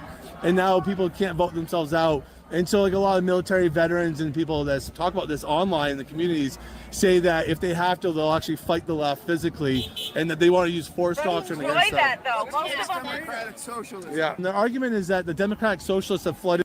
He's like drawing them all around. It's so great because they think he's one of them and they're like, oh my gosh, this is the craziest thing I've ever heard. Oh my gosh. I can't wait to get back to the group chat and tell them all about this. This is amazing. Western countries with foreigners. He's like the lib whisperer, right? He's like the lib whisperer. With foreigners? No, sorry, you have to listen to me. So their problem. No, sorry, you have to listen to me. He's using their language against them. It's great. The problem is when the foreigners go there, they get naturalized and then they're used as a voting bloc. And he just obeys it. That's the other thing. No, you have to listen to me. And what do? They shut up and listen. This is amazing. It was done actually in UK, Europe, obviously France, Germany. And the Irish 100 years ago? Yeah. Women It's never 50 stopped. years It's not- ago? Yeah. none of this What's is wrong with that? So no, They're humans can you like can us. so I'm live right now. Can you contend with the fact that the Democratic Socialist policy has been to open the borders, flood the countries with foreigners, and create permanent blocks so they can. I don't. Where did you hear that? Okay, so What's your evidence and what's so your source if for you that? take 4 seconds and you look at the immigration rates in UK, Europe, and Canada. No, but you're talking about the intent to flood in order to have a block. And Yeah. I can't see any evidence. I can't see any evidence where these people that are coming in are voting in any way. Interesting. Right, it wouldn't be that only 30% of people living in London are from London, right? Or from England even, huh? That wouldn't have anything to do with how the voting is going, right? That wouldn't have anything to do with a Muslim mayor, now would it? No, of course not. But from this local horror, we have to go a little bit abroad because it does tie into the chaos that's happening here in the United States, here in Maine, rather, with our Chinese grows. If you didn't know, there was a Vegas bioweapons lab found in a garage. Now, when I say Vegas, it's like Las Vegas, all right? So it's a bioweapons lab sitting in a garage, and wouldn't you know, it's tied to a Chinese national. Back the volume down a little bit here. Let's take a listen. Metro and the FBI have a joint investigation underway tonight into an apparent biolab discovered inside a Northeast Las Vegas home. Good evening. Thank you for joining us. I'm Steve Wolford. It all began early this morning when officers served a search warrant at a home near Washington and Hollywood. News 3's Jane Dabb. Streets in Las Vegas, not like Washington State and Hollywood, the place. Davenport is there live now with the latest. Jane. Steve, first responders and law enforcement have been on this scene for more than 16 hours today after investigators found evidence of biological material inside a home here on Sugar Springs Drive. I spoke with one neighbor who said he woke up to hear officers on a loudspeaker telling the suspect to exit the home. He shared this video with me. So again, the police, law enforcement arrived here and ordered this man out of the house. They were unsure of how to approach it, so they began with a verbal order to exit the home. Now it's unclear if he was even home to be arrested. This was never seen anything like it before. Andrew Wiggins has lived in this Northeast Valley neighborhood for 7 years. Saturday morning, his family woke up to loud bangs and police lights as Metro's SWAT team served a search warrant at a nearby house. The warrant was related to information that a possible biological laboratory was inside of the residence. Sheriff. So again, like, this did not happen in Maine, but it is related to how these Chinese grows are doing all these crazy things that nobody knows about because they're being put in spaces that are not registered to be in, okay? Now, I understand people have a belief that you could just do this stuff, you could grow it wherever you like, but the problem is that that's for a high-trust society where people like you and me are respecting the space that we're doing this stuff in with an intent to help people or create a marketplace for ourselves, okay? These people are coming in here as foreign actors, as foreign agents, going and exploiting a market space and creating things that are very hazardous. We've seen this from the Maine Wire, Steve Robinson's coverage of all the crazy things that are available at gas stations now that have a cannabis base to them that are highly addictive and mixed it with other crazy stuff. Now we find out there's a Las Vegas bioweapons lab, and it had me wondering, do we have bioweapons labs scattered around Maine in all of these houses that these suspect Chinese nationals are hanging out in, growing weed, right? Sheriff Kevin McMahill says investigators discovered a refrigerator that contained vials of unknown liquid. It's scary. It's scary. You know, we never know who you live next to. This neighbor, who is choosing to remain anonymous, says he's concerned to hear the news. Like many others in the neighborhood, he says it's normally a quiet, family-friendly area. We know most of our neighbors, like our immediate neighbors next to us, around us. This specific home, I don't know who lives there, and most of. That's the point, buddy. You're not supposed to know who lives there. Because guess what? Nasty things are happening in there, and what do you know? People doing nasty things tend not to come around for barbecues. The neighbors that I've talked to doesn't know either. Metro reports one person was taken into custody. When the daylight actually came, we've seen the SWAT officers with ladders going to the back of the house with guns. Several units were on scene investigating and containing the area. The Evidence Response Team Unit, the Scientific Response Analysis Unit, and the Technical Hazard Response Unit all provided necessary resources and expertise to the investigation. So as you can see, there's a drone there in the helicopter shot. That's pretty cool, right?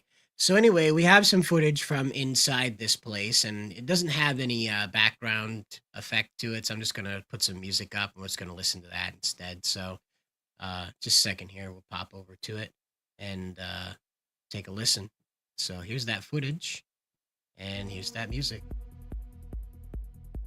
So there they are. This is the hazmat crew discussing how to enter this place and look around, and they have their rebreathers on. This appears to be pretty standard stuff. This isn't like nuclear hazmat. This isn't bioweapons hazmat, but this is no precautions hazmat. What we have here are the breach crew. They are making sure they use a camera in here to breach the space. It looks like all of this was just happening in a place that had been previously decorated for something else. And because I think this is a room that has a crib in it, but also some type of chemical mixing space. Now, that doesn't mean that they had babies in there and they were experimenting on babies. What it means is they were just in a hurry and filled this space up with the medical equipment necessary to do their nasty tasks, and then decided that they didn't need to shove that stuff out into a dumpster and cause more attraction to the home. You know, more people paying attention to it. As you can see, they're using a camera in here again to go through and try to observe the space that they're about to enter to make sure that there isn't anything that's been booby-trapped, splash them. This is a not airlock freezer, by the way, that has this biohazardous material in it, okay? So this is an airlock freezer a regular freezer that does not have a, what I'm talking about is that when you open up this freezer, you're not dealing with something that's meant to be sealed from any type of contamination. It's just a regular old meat freezer. You see they're going through stuff here in the garage. A whole bunch of mysterious liquids in a refrigerator in a garage. Again, not an airlock refrigerator, just a regular old refrigerator you'd put your beer in.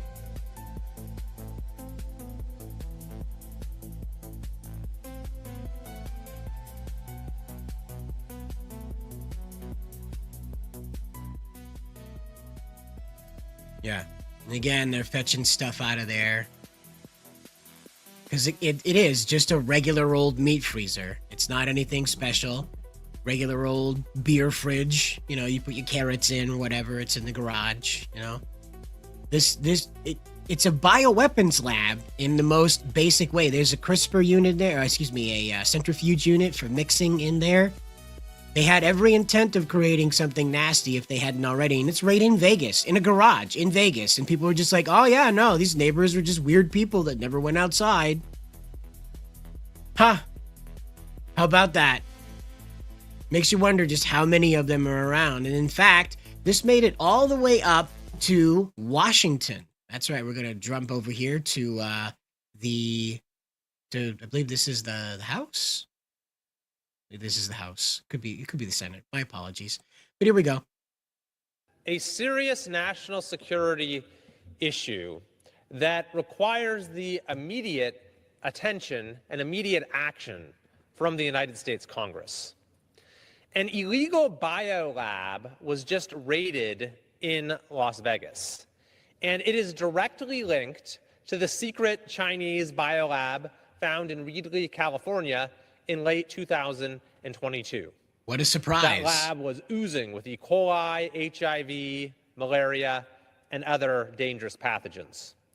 The lab just raided in Vegas was operated by the same LLC and same Chinese nationals as the one discovered in Reedley.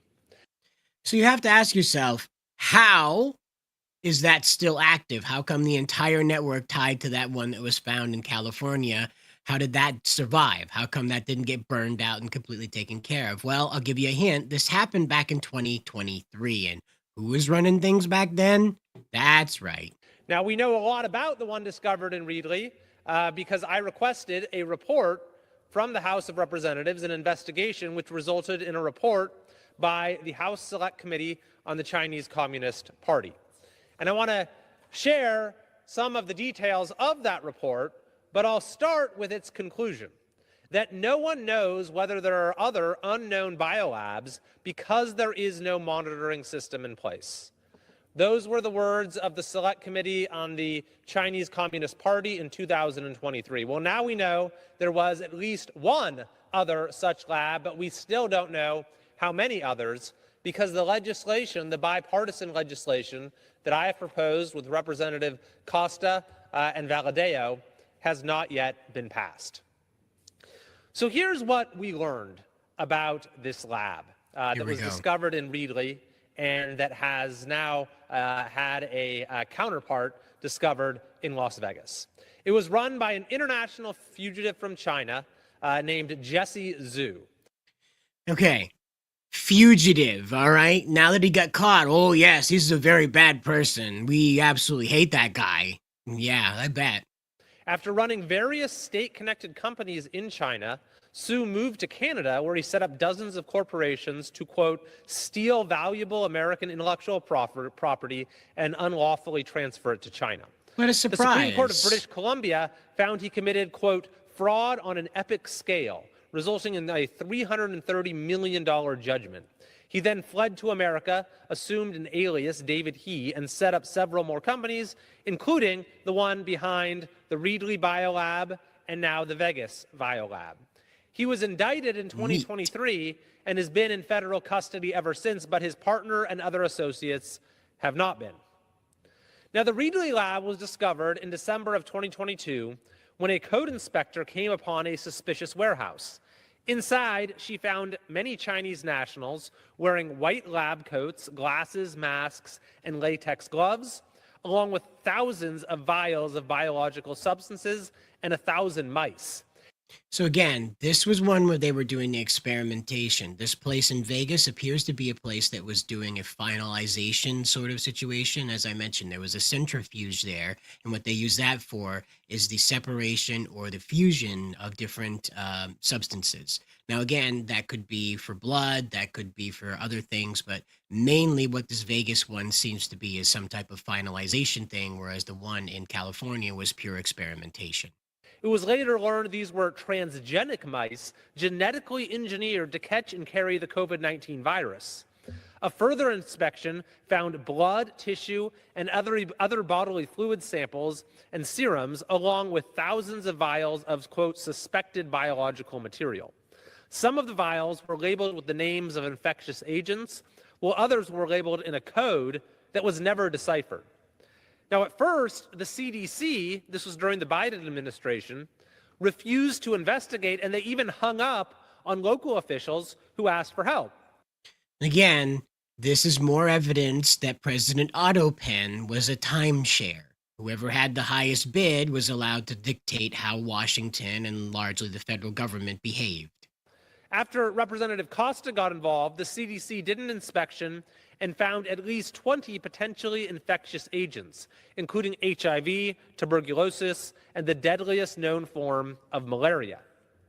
Yet, the CDC did not bother to test any samples, even those with unknown contents. But they wanted to make sure that you knew that you needed to get a mandated vaccine, and so did your family, which had not been tested on humans thoroughly and may or may not have dramatic side effects that we're seeing happening right now. Making it, quote, impossible for the Select Committee to fully assess the potential risks that this specific facility posed to the community. The Select Committee report calls this baffling. Later, local officials discovered a refrigerator in the lab labeled Ebola. Okay, now again, Ebola is one of those ones that continues to mutate, right? That's what continues to make it a problem, at least over there in the continent of Africa, as well as now as it's leaked over here a few times, okay? And Ebola is one of those ones that has such a rapid uptake and such a severe symptom map to it that it is incredibly debilitating once it starts to get out. So again, bioweapon, you know, no matter how you slice it, if you're collecting that, you're absolutely trying to build or facilitate a bioweapon. Now, while the supposed purpose of the lab was to sell test kits, in fact, all the company did was buy counterfeit kits from China and resell them in the United States. Thus, the committee found there was a lack of apparent legitimate or even profit-motivated criminal motive in the operation of the facility. Meanwhile, Jesse Zhu, its operator, was receiving unexplained payments via wire transfer from Chinese banks. So, okay, so he wasn't a fugitive from China. He is a fugitive that originated in China and became a fugitive later on. Okay, sorry, the wording was really confusing. So, yes, if this guy exists, I promise you there is 100 to 1,000 more of him out there doing exactly the same thing. As I mentioned, the report concluded that we don't know if there are any other unknown biolabs because there's no such monitoring system. So that is why I am calling upon the House to act quickly to pass the bill that I've introduced along with Representatives Costa and Valadao to find any other such labs that exist across the country and assure that they are shut down. The Preventing Illegal Laboratories and Protecting Public Health Act would address gaps in federal law outlined in this congressional report. Specifically, it would require distributors of highly pathogenic agents to maintain federally reviewable logbooks of all transfers. Okay, and again, this is a place that he's expecting to have some type of official registry to it when it's just a bioweapons lab in somebody's garage in Las Vegas. I appreciate the effort, but it's not going to render out anything that's going to solve this problem. The thing is that there's no way to find these places until there's some type of outbreak. Believe it or not, this stuff doesn't leave a residue that like drones can find or dogs can find. There's no like heat signature that this stuff leaves. The only thing that a machine would notice is that someone has a meat freezer and a refrigerator in their garage, and largely there's nothing suspect about that. So again, what you're dealing with is you're dealing with a totally secret way of contaminating mass groups of people, especially in these urban condensed zones, which is where this was located. Like Las Vegas is a prime place to start a plague, wouldn't you say? And you could probably get that coming from all sorts of different directions. It doesn't have to just to be random mice. It could be at the buffets. It could be on the bus. It could be on the metros. It could be on any type of way where you find a bunch of people interacting with a singular space, and boom, you have a new plague released. This is the thing that people just don't really understand about China and why we need to break away from them completely. It is not enough to hit them with tariffs. It's not enough to make sure that they are not able to compete with us militarily. China needs to be shut down. It needs to be balkanized into the nations it was before before China started swallowing up all these other countries around the time of the Qing dynasty. It needs to stop. This whole consumption of other nations needs to stop. This idea of a Chinese supremacy, particularly a Han Chinese supremacy, needs to stop. This was Mao's weird fetish that he wouldn't give up, and it needs to stop. And this is what it's leading to, is it's leading to these types of things where the Chinese have become so desperate to prove their superiority that they're willing to use bioweapons cooked up in somebody's garage in Vegas to wipe out millions of people. And we flatly have no way to defend against that. There is nothing out there that can prevent that from happening. The only thing that we can do is make sure that we are actually vetting the people coming into this country, or out and out completely stopping any type of Chinese immigration. Unlike President Trump that wants to bring us 600,000 Chinese students. Because, you know, the youth certainly aren't radicalized, right? Why, oh, why would we think the youth would be up to anything negative, right, Mr. Trump? Those people certainly in the history of China have not been the people to, carry out horrible atrocities, right? Yeah. Anyway. But from that horror, right, to a more local horror, if you will. Because the SAVE Act is important, that for the reasons I just outlined, that for a lot of reasons people come to the United States, and in my opinion, there should only be one reason to come to the United States, and that's to make it a better country. You know, I don't think you should be coming here to enrich yourself. I think that's a bad idea to bring people here with the expectation that they're going to make money off of dumb Americans, okay? I don't think that's going to, produce a great nation, all right? So the SAVE Act steps in and says, by the way, if you're here illegally and you don't have some magical way of producing some type of faux ID in the moment you're asked for it, you can't vote, okay? The SAVE Act makes it clear that unless you're a citizen and can prove it with something a little more substantial than a CMP bill, that you can vote only if you're a citizen. Now, of course, the League of Women Voters is upset about this, naturally, because why, oh, why would we want to make sure that you have to have ID to vote, even though in order to get their wine to sit down with their Lifetime original movies, they have to have ID. That's right. In order to go see those R-rated 50 Shades of Grey movies, you have to have ID. But in order to decide who gets to choose if we go to war with Iran or not, well, guess what? No ID necessary, in fact. None of that. Yeah, wouldn't you know? Crazy, right? Crazy.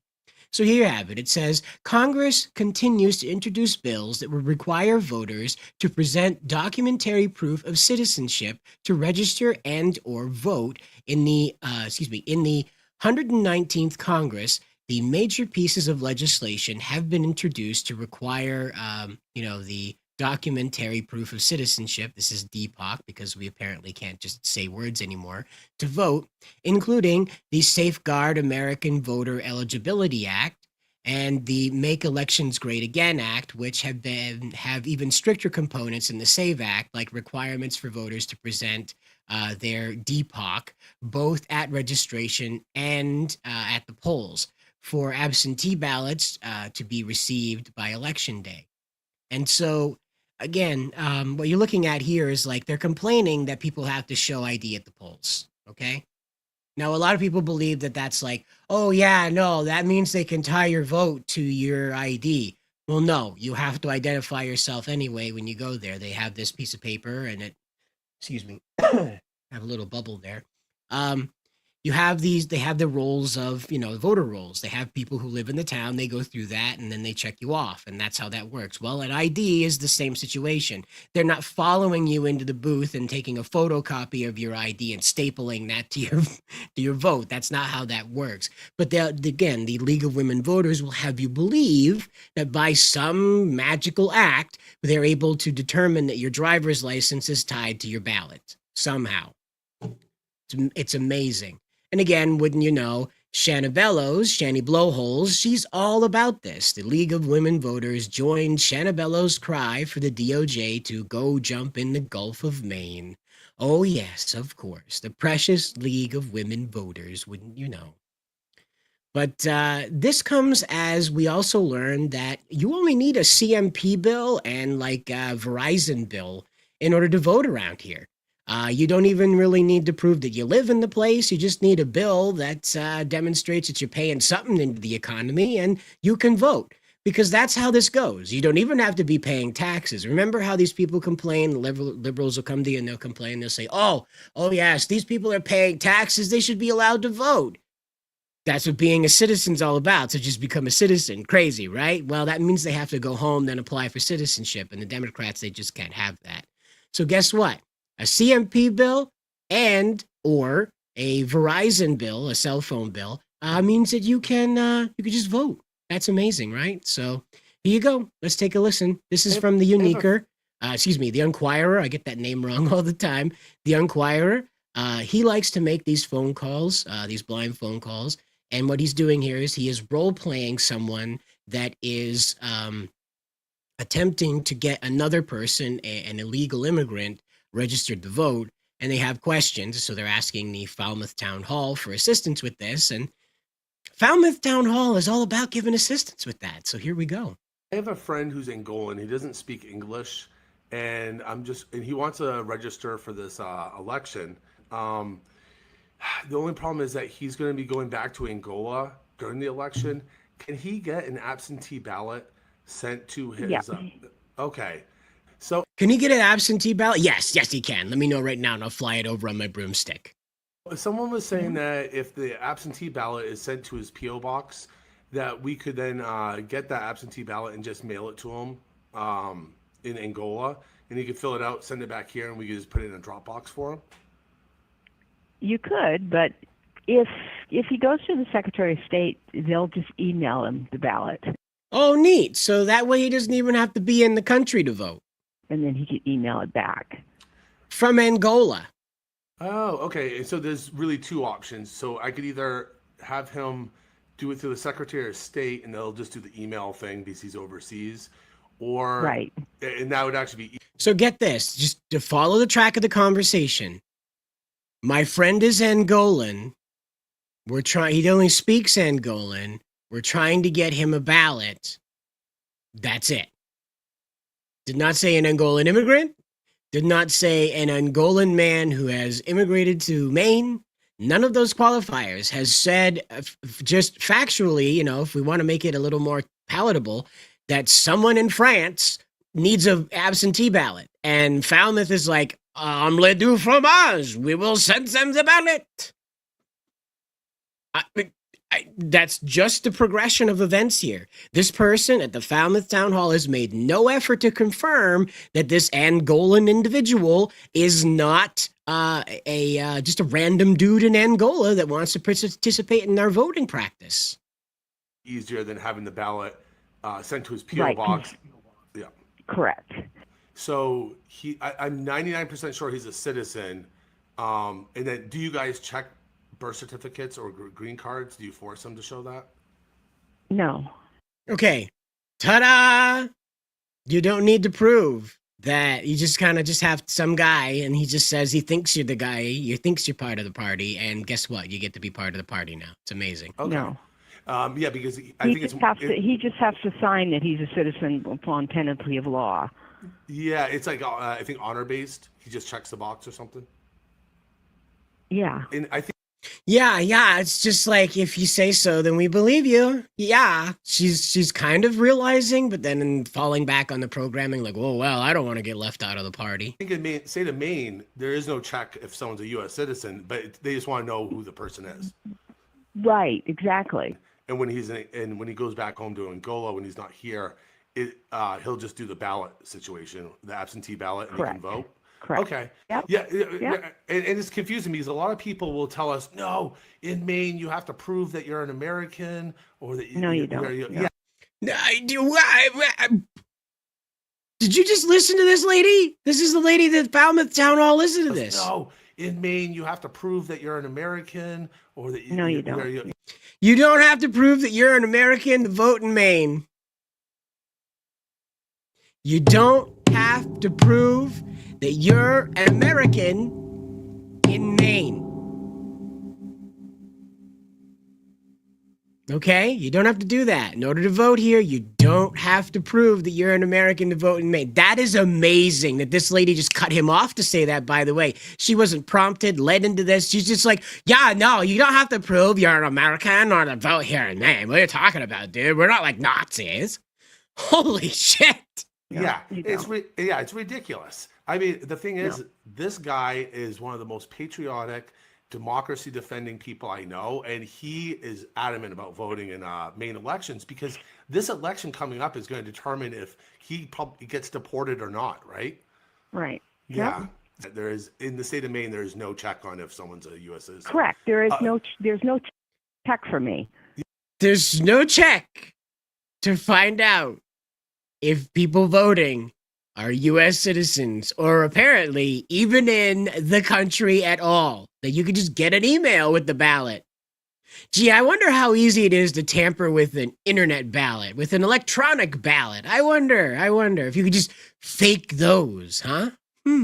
Yeah, in some states they actually force people to show that they're U.S. citizens, which is ridiculous, especially with the amount of immigration that we've had over the past 4 years. Do you agree that no one is illegal on stolen land?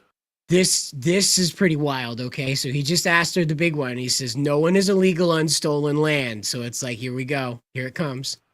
Absolutely. And she's like, absolutely no one is illegal on stolen land. Lady, what are you talking about?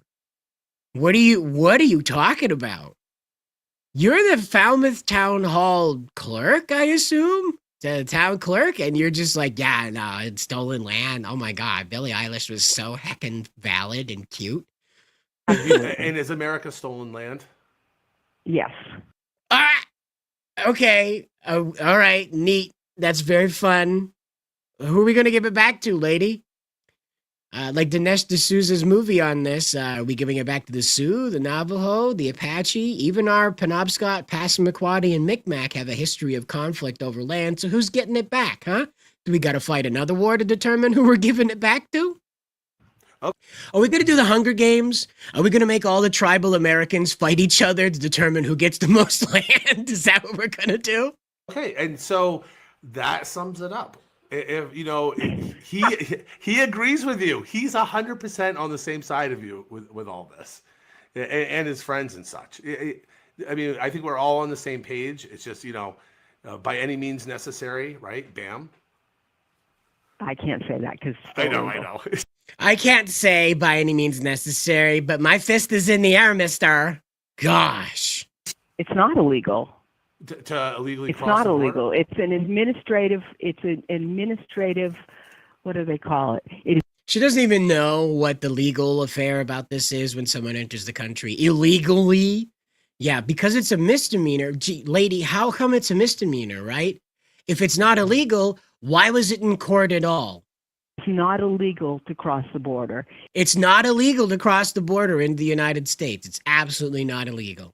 It is an administrative, I can't think of the word. I think it's not a. I think it's a misdemeanor. It's a misdemeanor. It's a misdemeanor. It's not something. Gee, Grandma, I'm glad you finally picked up the phone on that one. Something you're going to get that they charge. That's not like a felony or. Okay, but thank you for the details. I just had to get all that stuff. I didn't mean to go off on a tangent. Thank you. Yep. All right. Well, good luck to you. Good luck to you undermining our democracy. Gosh, they are just so insufferable. And you'd never guess who's, all for this kind of attitude. That is Shanna Bellows. So here it is. The Maine Wire, produces a concise response about this and says Maine election clerk can get absentee ballots shipped to a P.O. box and email, by the way. We forgot that one. Anyone can grab ballots from the P.O. box. Those can then be returned at the ballot drop box, rather. And no verification process is necessary for this. So they just stuff the ballot box, bro. Just stuff the ballot box. How's that for an answer? So there you go. Just stuff the ballot box. Like, they're all in on it. You think everybody's just this polite little thing, but they're not. They're crazy. They're absolutely out of their minds on this stuff. And again, here's Shanna Bellows explaining just how kooky wooky it gets. Here she is talking about the FBI and what's going on with the DOJ requesting stuff here.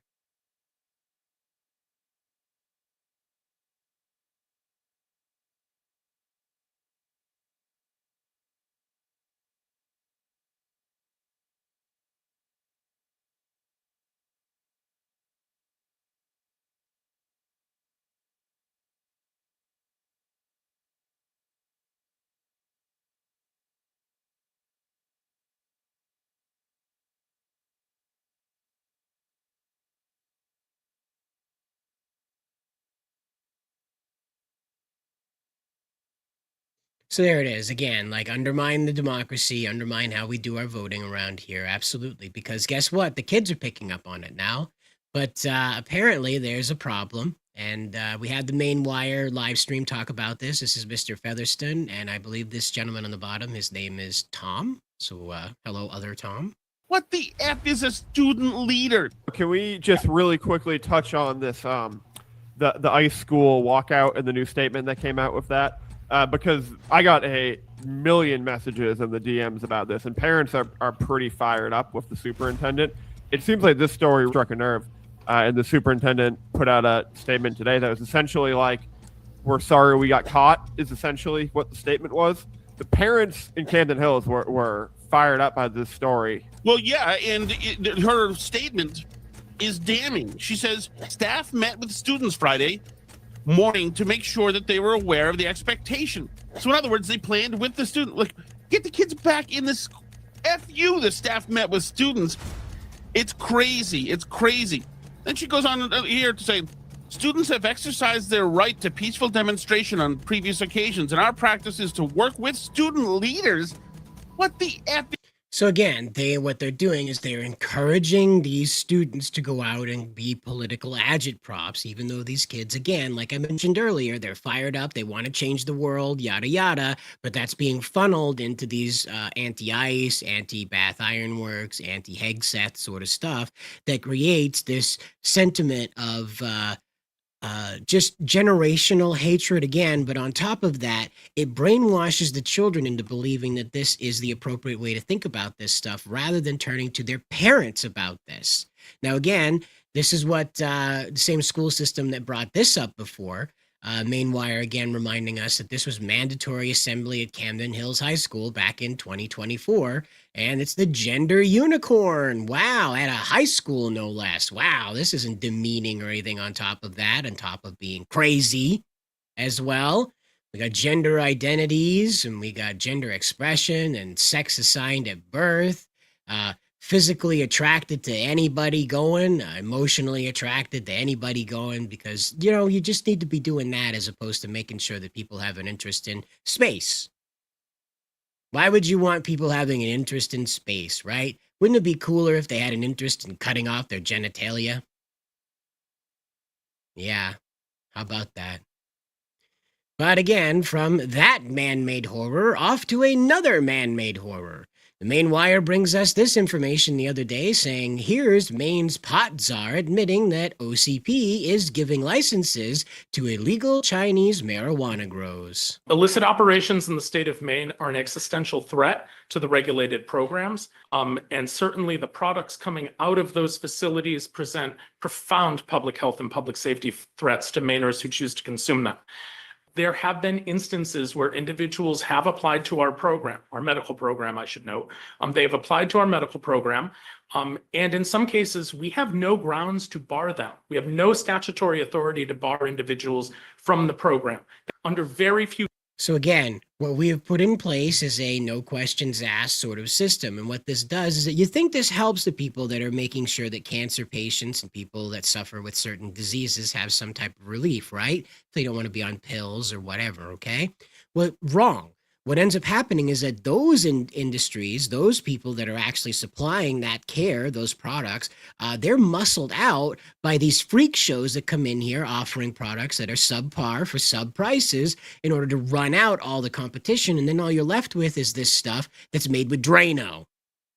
Few circumstances do we have the authority to deny individuals from the program after they have been caught up in one of these search warrant executions. So again, here it is. You can't deny people a medical license, even if they have already failed inspection before.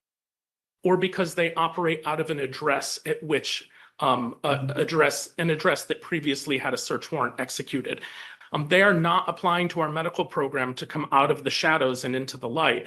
They're coming out, they're applying so they can have a get out of jail free card, or what they perceive as a get out of jail free card, to continue to do the operations that they're doing, which by and large is directing product out of state.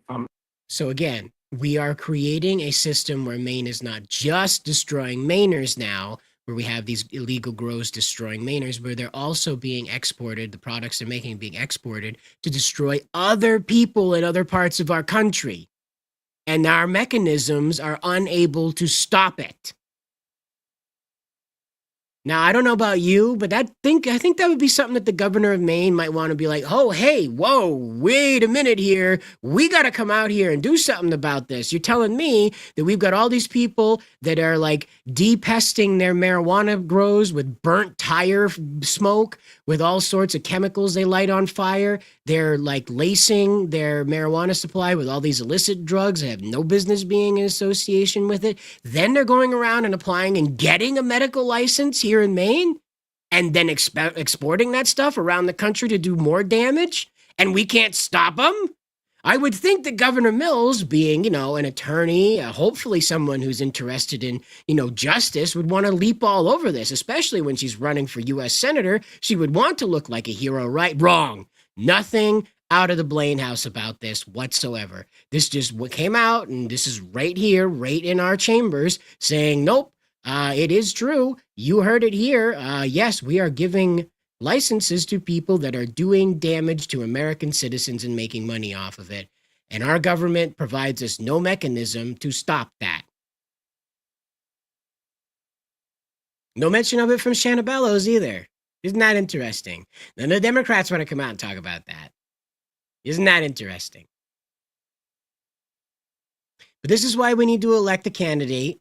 We need to elect a candidate that is interested in justice, okay? Now, again, you have your favorites. I have mine. I'm not going to tell you who to vote for in this primary. But what I am going to tell you is that you need to have in mind that in order to build anything here, people have to feel safe. If you're going to build a family, if you're going to build any type of business, if you're going to build any type of network, you have to feel safe.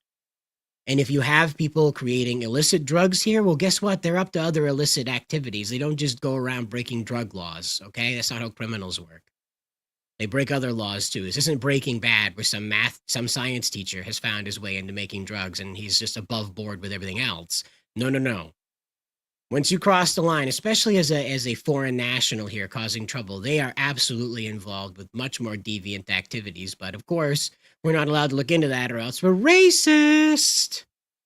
Speaking of things that are just terrible to hear about, Elliot Cutler's back in the news again. Yes, that Elliot Cutler that can't keep his hands off of your kids. This fella here, he has decided that he's going to break the terms of his probation and once again find himself arrested. Now, it's unclear what he was doing to cause his the violation of the conditions of probation, but it's going to be a situation where he apparently has to go to court about it, and it'll come out in court, and we'll find out what's going on. But this is the same Elliot Cutler that was arrested for possession of 80,000 child abuse images. And the same Elliot Cutler just can't seem to get his act together. Now, again, this is one of those things that you're going to continue to hear about over and over again, because what do you know? You can't teach an old dog new tricks. Okay? This is one of those things that my father was born in 1929, and I learned a very hard lesson from him, is that men like that don't change. You don't take the monster out of them. You just don't. That's not a problem that gets fixed by mortal means. That takes God's hand to correct that problem. And it's troubling to me that we live in a time when the best we can do is just float this guy in and out of jail. You know, it's one of those things. I'm not asking you to go out and do anything about him, okay? Don't get that idea. That's not smart. That's not even anything that's in the realm of possibilities. It's not our role. As I said, it's the hand of God that'll do something about this. It's not a mortal hand that'll fix this. And we have to pray that Mr. Cutler is rightly judged when he is before his creator for the things that he's done, okay? But bear in mind that this is not the first time or the last time that you're going to continue to hear about these characters being involved in things that they shouldn't be involved in, and then getting involved with things that cause their probation to be violated again. Just get used to it. It sucks, I know. But finally, we do have a little bit of this to come out. This comes from Minnesota again, Minneapolis, more Somali bad behavior. Now, what I want to impress upon you is that these people in this image here are not different than the ones we have here in Maine, okay? They all come from the same country. They all are mostly, not all of them, but mostly from the same regions of Somalia, and this is their attitude. Now, listen to this fella, at least check out his captions. Welcome to Galmudug, state of Somalia. This guy seems to believe that the Somalian government claimed some land in Minnesota and it's theirs to govern now. Yeah, so this is what he's acting out in this, is that this is Galmudug, whatever it is, some weird orcish thing. Anyway, again, it sounds like it's some orc place in Tolkien. But anyway, this place right here is, this guy is talking about owning this area in Minnesota now, that this is Somaliland. Now, I have to wonder, did they think the same way about Maine? Is Lewiston their promised land? This meeting's in Minneapolis, Minnesota, at the Safari restaurant, which is associated with the Feeding Our Future scam. The restaurant claimed to serve more than 3.9 million meals to children in a 19-month span. Wow. Even using Congresswoman Ilhan Omar in a promotional video in an alleged attempt to show legitimacy. Farhiya Khalif Mahmoud. Farhiya is my leader. We'll lead this country together. So again, he's talking about this portion of Minnesota being a totally divergent place now. Now, I have to wonder, do they think the same way about Maine? Do they think Lewiston is a totally divergent place now that they are in charge of? Now she became state representative Galmudug. I want you to understand what this guy's saying. He's saying that Farhiya Khalif is his leader. He is a member of the Galmudug state, not a U.S. citizen. He's a Galmudug state citizen. Right, and again, a divergent territory. In Minneapolis. Farhiya Khalif is his government leader. This is the definition of an insurrection. She was appointed as the governor of the Galmudug state of North America, and this is the celebration that they had, and everybody was like, yeah, Somalia. Welcome to Galmudug. So again, this guy is talking about this. He's explaining this situation that these people have claimed this land in Minnesota, and they claim that this is Somaliland now, and this is how they're going to do it. They have a different leader. They're not respecting Trump. They're not respecting even Tim Walz. So it's collapsing in on itself very quickly as you're dealing with people who flatly don't know how to deal with this society that we're in. And I've talked about this before, about the high trust society and how people like you and I can get along with a vegetable stand, all right? And a vegetable stand is a good example of this. In a scarcity society, which is where a lot of Somalis come from, the majority of them come from, a scarcity society, You have to take all the vegetables at the vegetable stand because there's never going to be an opportunity for that vegetable stand to have any fruit on it again, okay? Just so you understand. The scarcity society says if there's any advantage to take, you must take 100% of it because you'll never, ever have the opportunity to get that advantage again. Whereas the high trust society says, aha, I am at this vegetable stand and I see that there is an apple, and that apple costs $1 in donation. So I will leave $1 in the hope that that dollar will provide another apple to be there and another time when I return. And of course, when you return again, there is an apple there. Because that's how a high trust society works, is that there's a donation box, you take your fruit, and then you hand, however much money you'd like to into the donation box, and that facilitates the system going. In the scarcity society, you have to rob that stand completely blind. Whether you intend to eat all that food or not, or have any capacity of dealing with that food does not matter. It is there, it must be taken by you, or someone else will take it and use the advantage of that food against you. Now, I know that sounds absolutely berserk and scary and just dumb, right? Mad Max stuff. Well, I'm sorry. That's how it works for a great deal of the third world. That's why it's the third world. Somalia is a country where more people have new smartphones than they do have access to fresh water. Okay? So you're dealing with a group of people who are taking control of land in Minnesota because people are letting them. That's it. They don't care if it's right or wrong or legal or not. They are just doing it and no one is stopping them. And they're used to the things stopping them involving bullets and guns and violence. So you and I just saying, hey, you can't do that, that means nothing. That means absolutely nothing to them.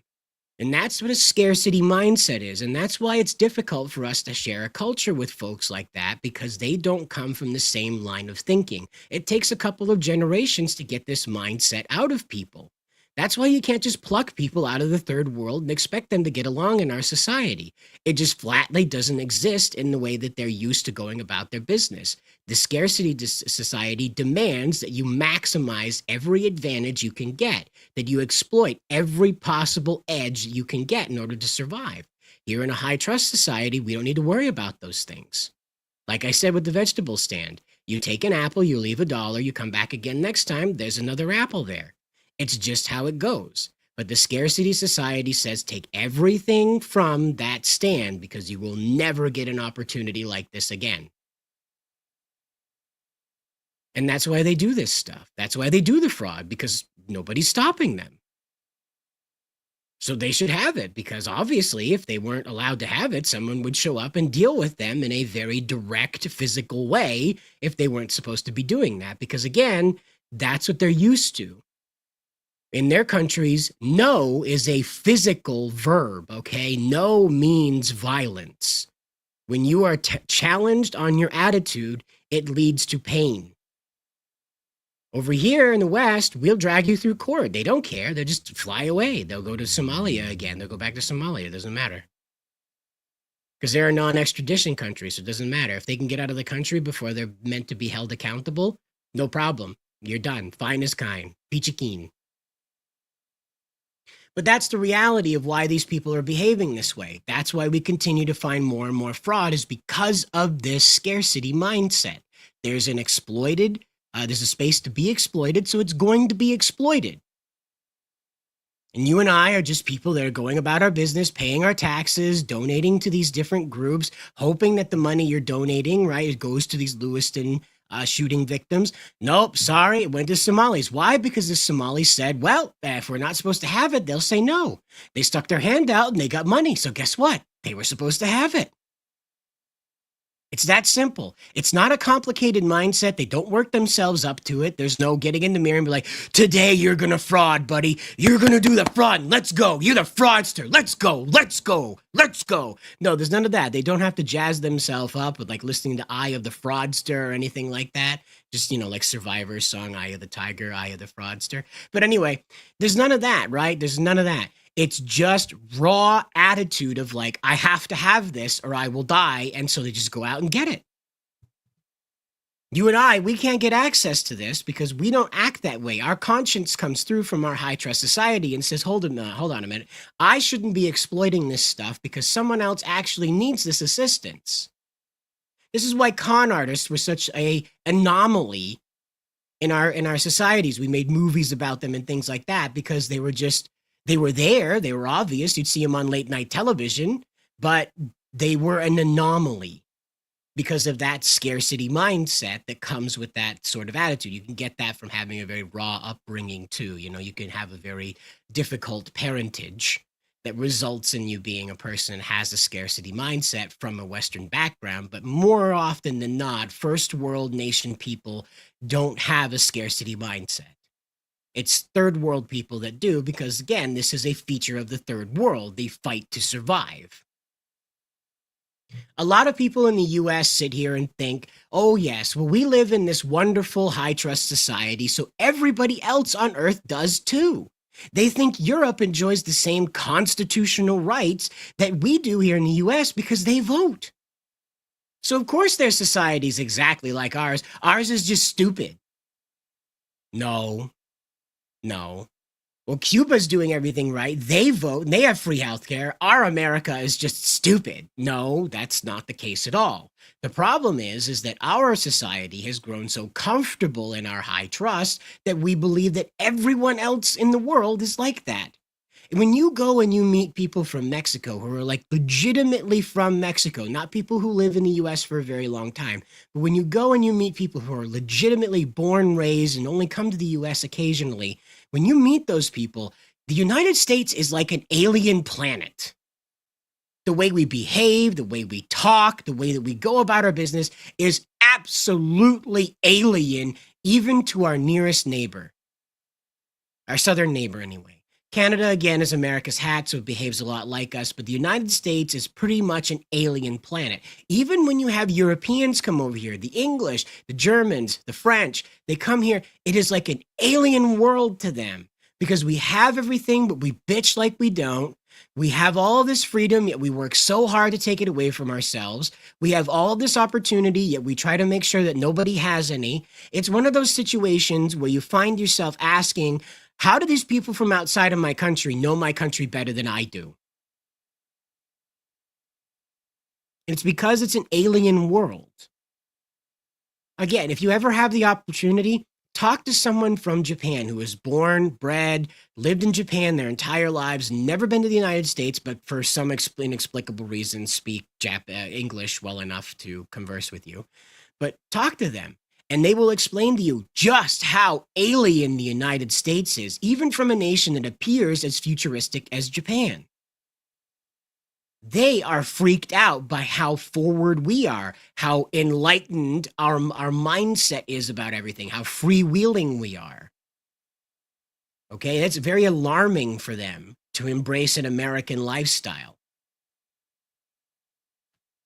And this is why we need to snap together on this. We've got to stop living in this fantasy world that people from another world, like another country rather, not another planet, but people from another country even have any idea what it's like to be an American, let alone any interest in contributing to that experience. A lot of us look around and we see our gas stations and our roads breaking down and we go, wow, America's really behind the times. No, we are the first of the first world. We are the absolute bleeding edge of what it is to be an advanced society. And that comes with very, very hard drawbacks, as we've seen. And we need to recognize just what we're sacrificing by having this very forward social mentality, as opposed to focusing on things like space. Wouldn't it be nice to finally go to Mars? I mean, sure, it's just a bunch of red rocks and red dust, but wouldn't it be nice to finally stab a flag in that son of a bitch and call it done? Wouldn't it be nice? I think so. I'd like to live in a time when we actually go to Mars, stab a flag in that and say, there, it's over with. Finally. I don't know. I'm entertained by the idea of the endless nature of space. I like Star Trek, but not for like the weird Gene Roddenberry communist future. But I like the idea of people working toward the betterment of humanity rather than working toward the betterment of their weird clans. And that's just how America views the world. Unfortunately, the world still wants to benefit their weird clans. And that's where we're at. So when it comes to this, please understand that what you're dealing with are people that are flatly incapable of understanding the type of society you and I live in. They have no interest in trying to understand it. And furthermore, even if they could understand it, it's not the society or the background that they come from. And so behaving inside of this structure is going to be very difficult for them because they have to abandon everything they know to be true and embrace everything that we ourselves force our society to believe to be true. It's very difficult to do as an outsider, I promise you. Even people who have lived here all their lives can't do it. So, but with that, ladies and gentlemen, we are at the end of the show. And I appreciate your time tonight coming out here and learning about all this stuff with me and going through the Pete Hegseth performance there at Bath Iron Works and all this fun stuff that was going on while I had the wrong banner showing. You got to love this live performance stuff. But once again, we're just really glad to be able to be out here with you guys. Spread the word around about Maynardville. We have a lot of fun around here. We try to make sure that things are a little lighthearted. I try to make jokes about this stuff because it is pretty apocalyptic. It is pretty black pill, pretty doom and gloom. So I feel like having a little bit of a laugh in the face of demise, the face of doom, really helps give people more of a backbone about stopping this, okay? And I know as Mainers, we have enough on our plate already, but we really need to start getting serious about fixing our culture. Really. So until next time, guys, as always, good luck out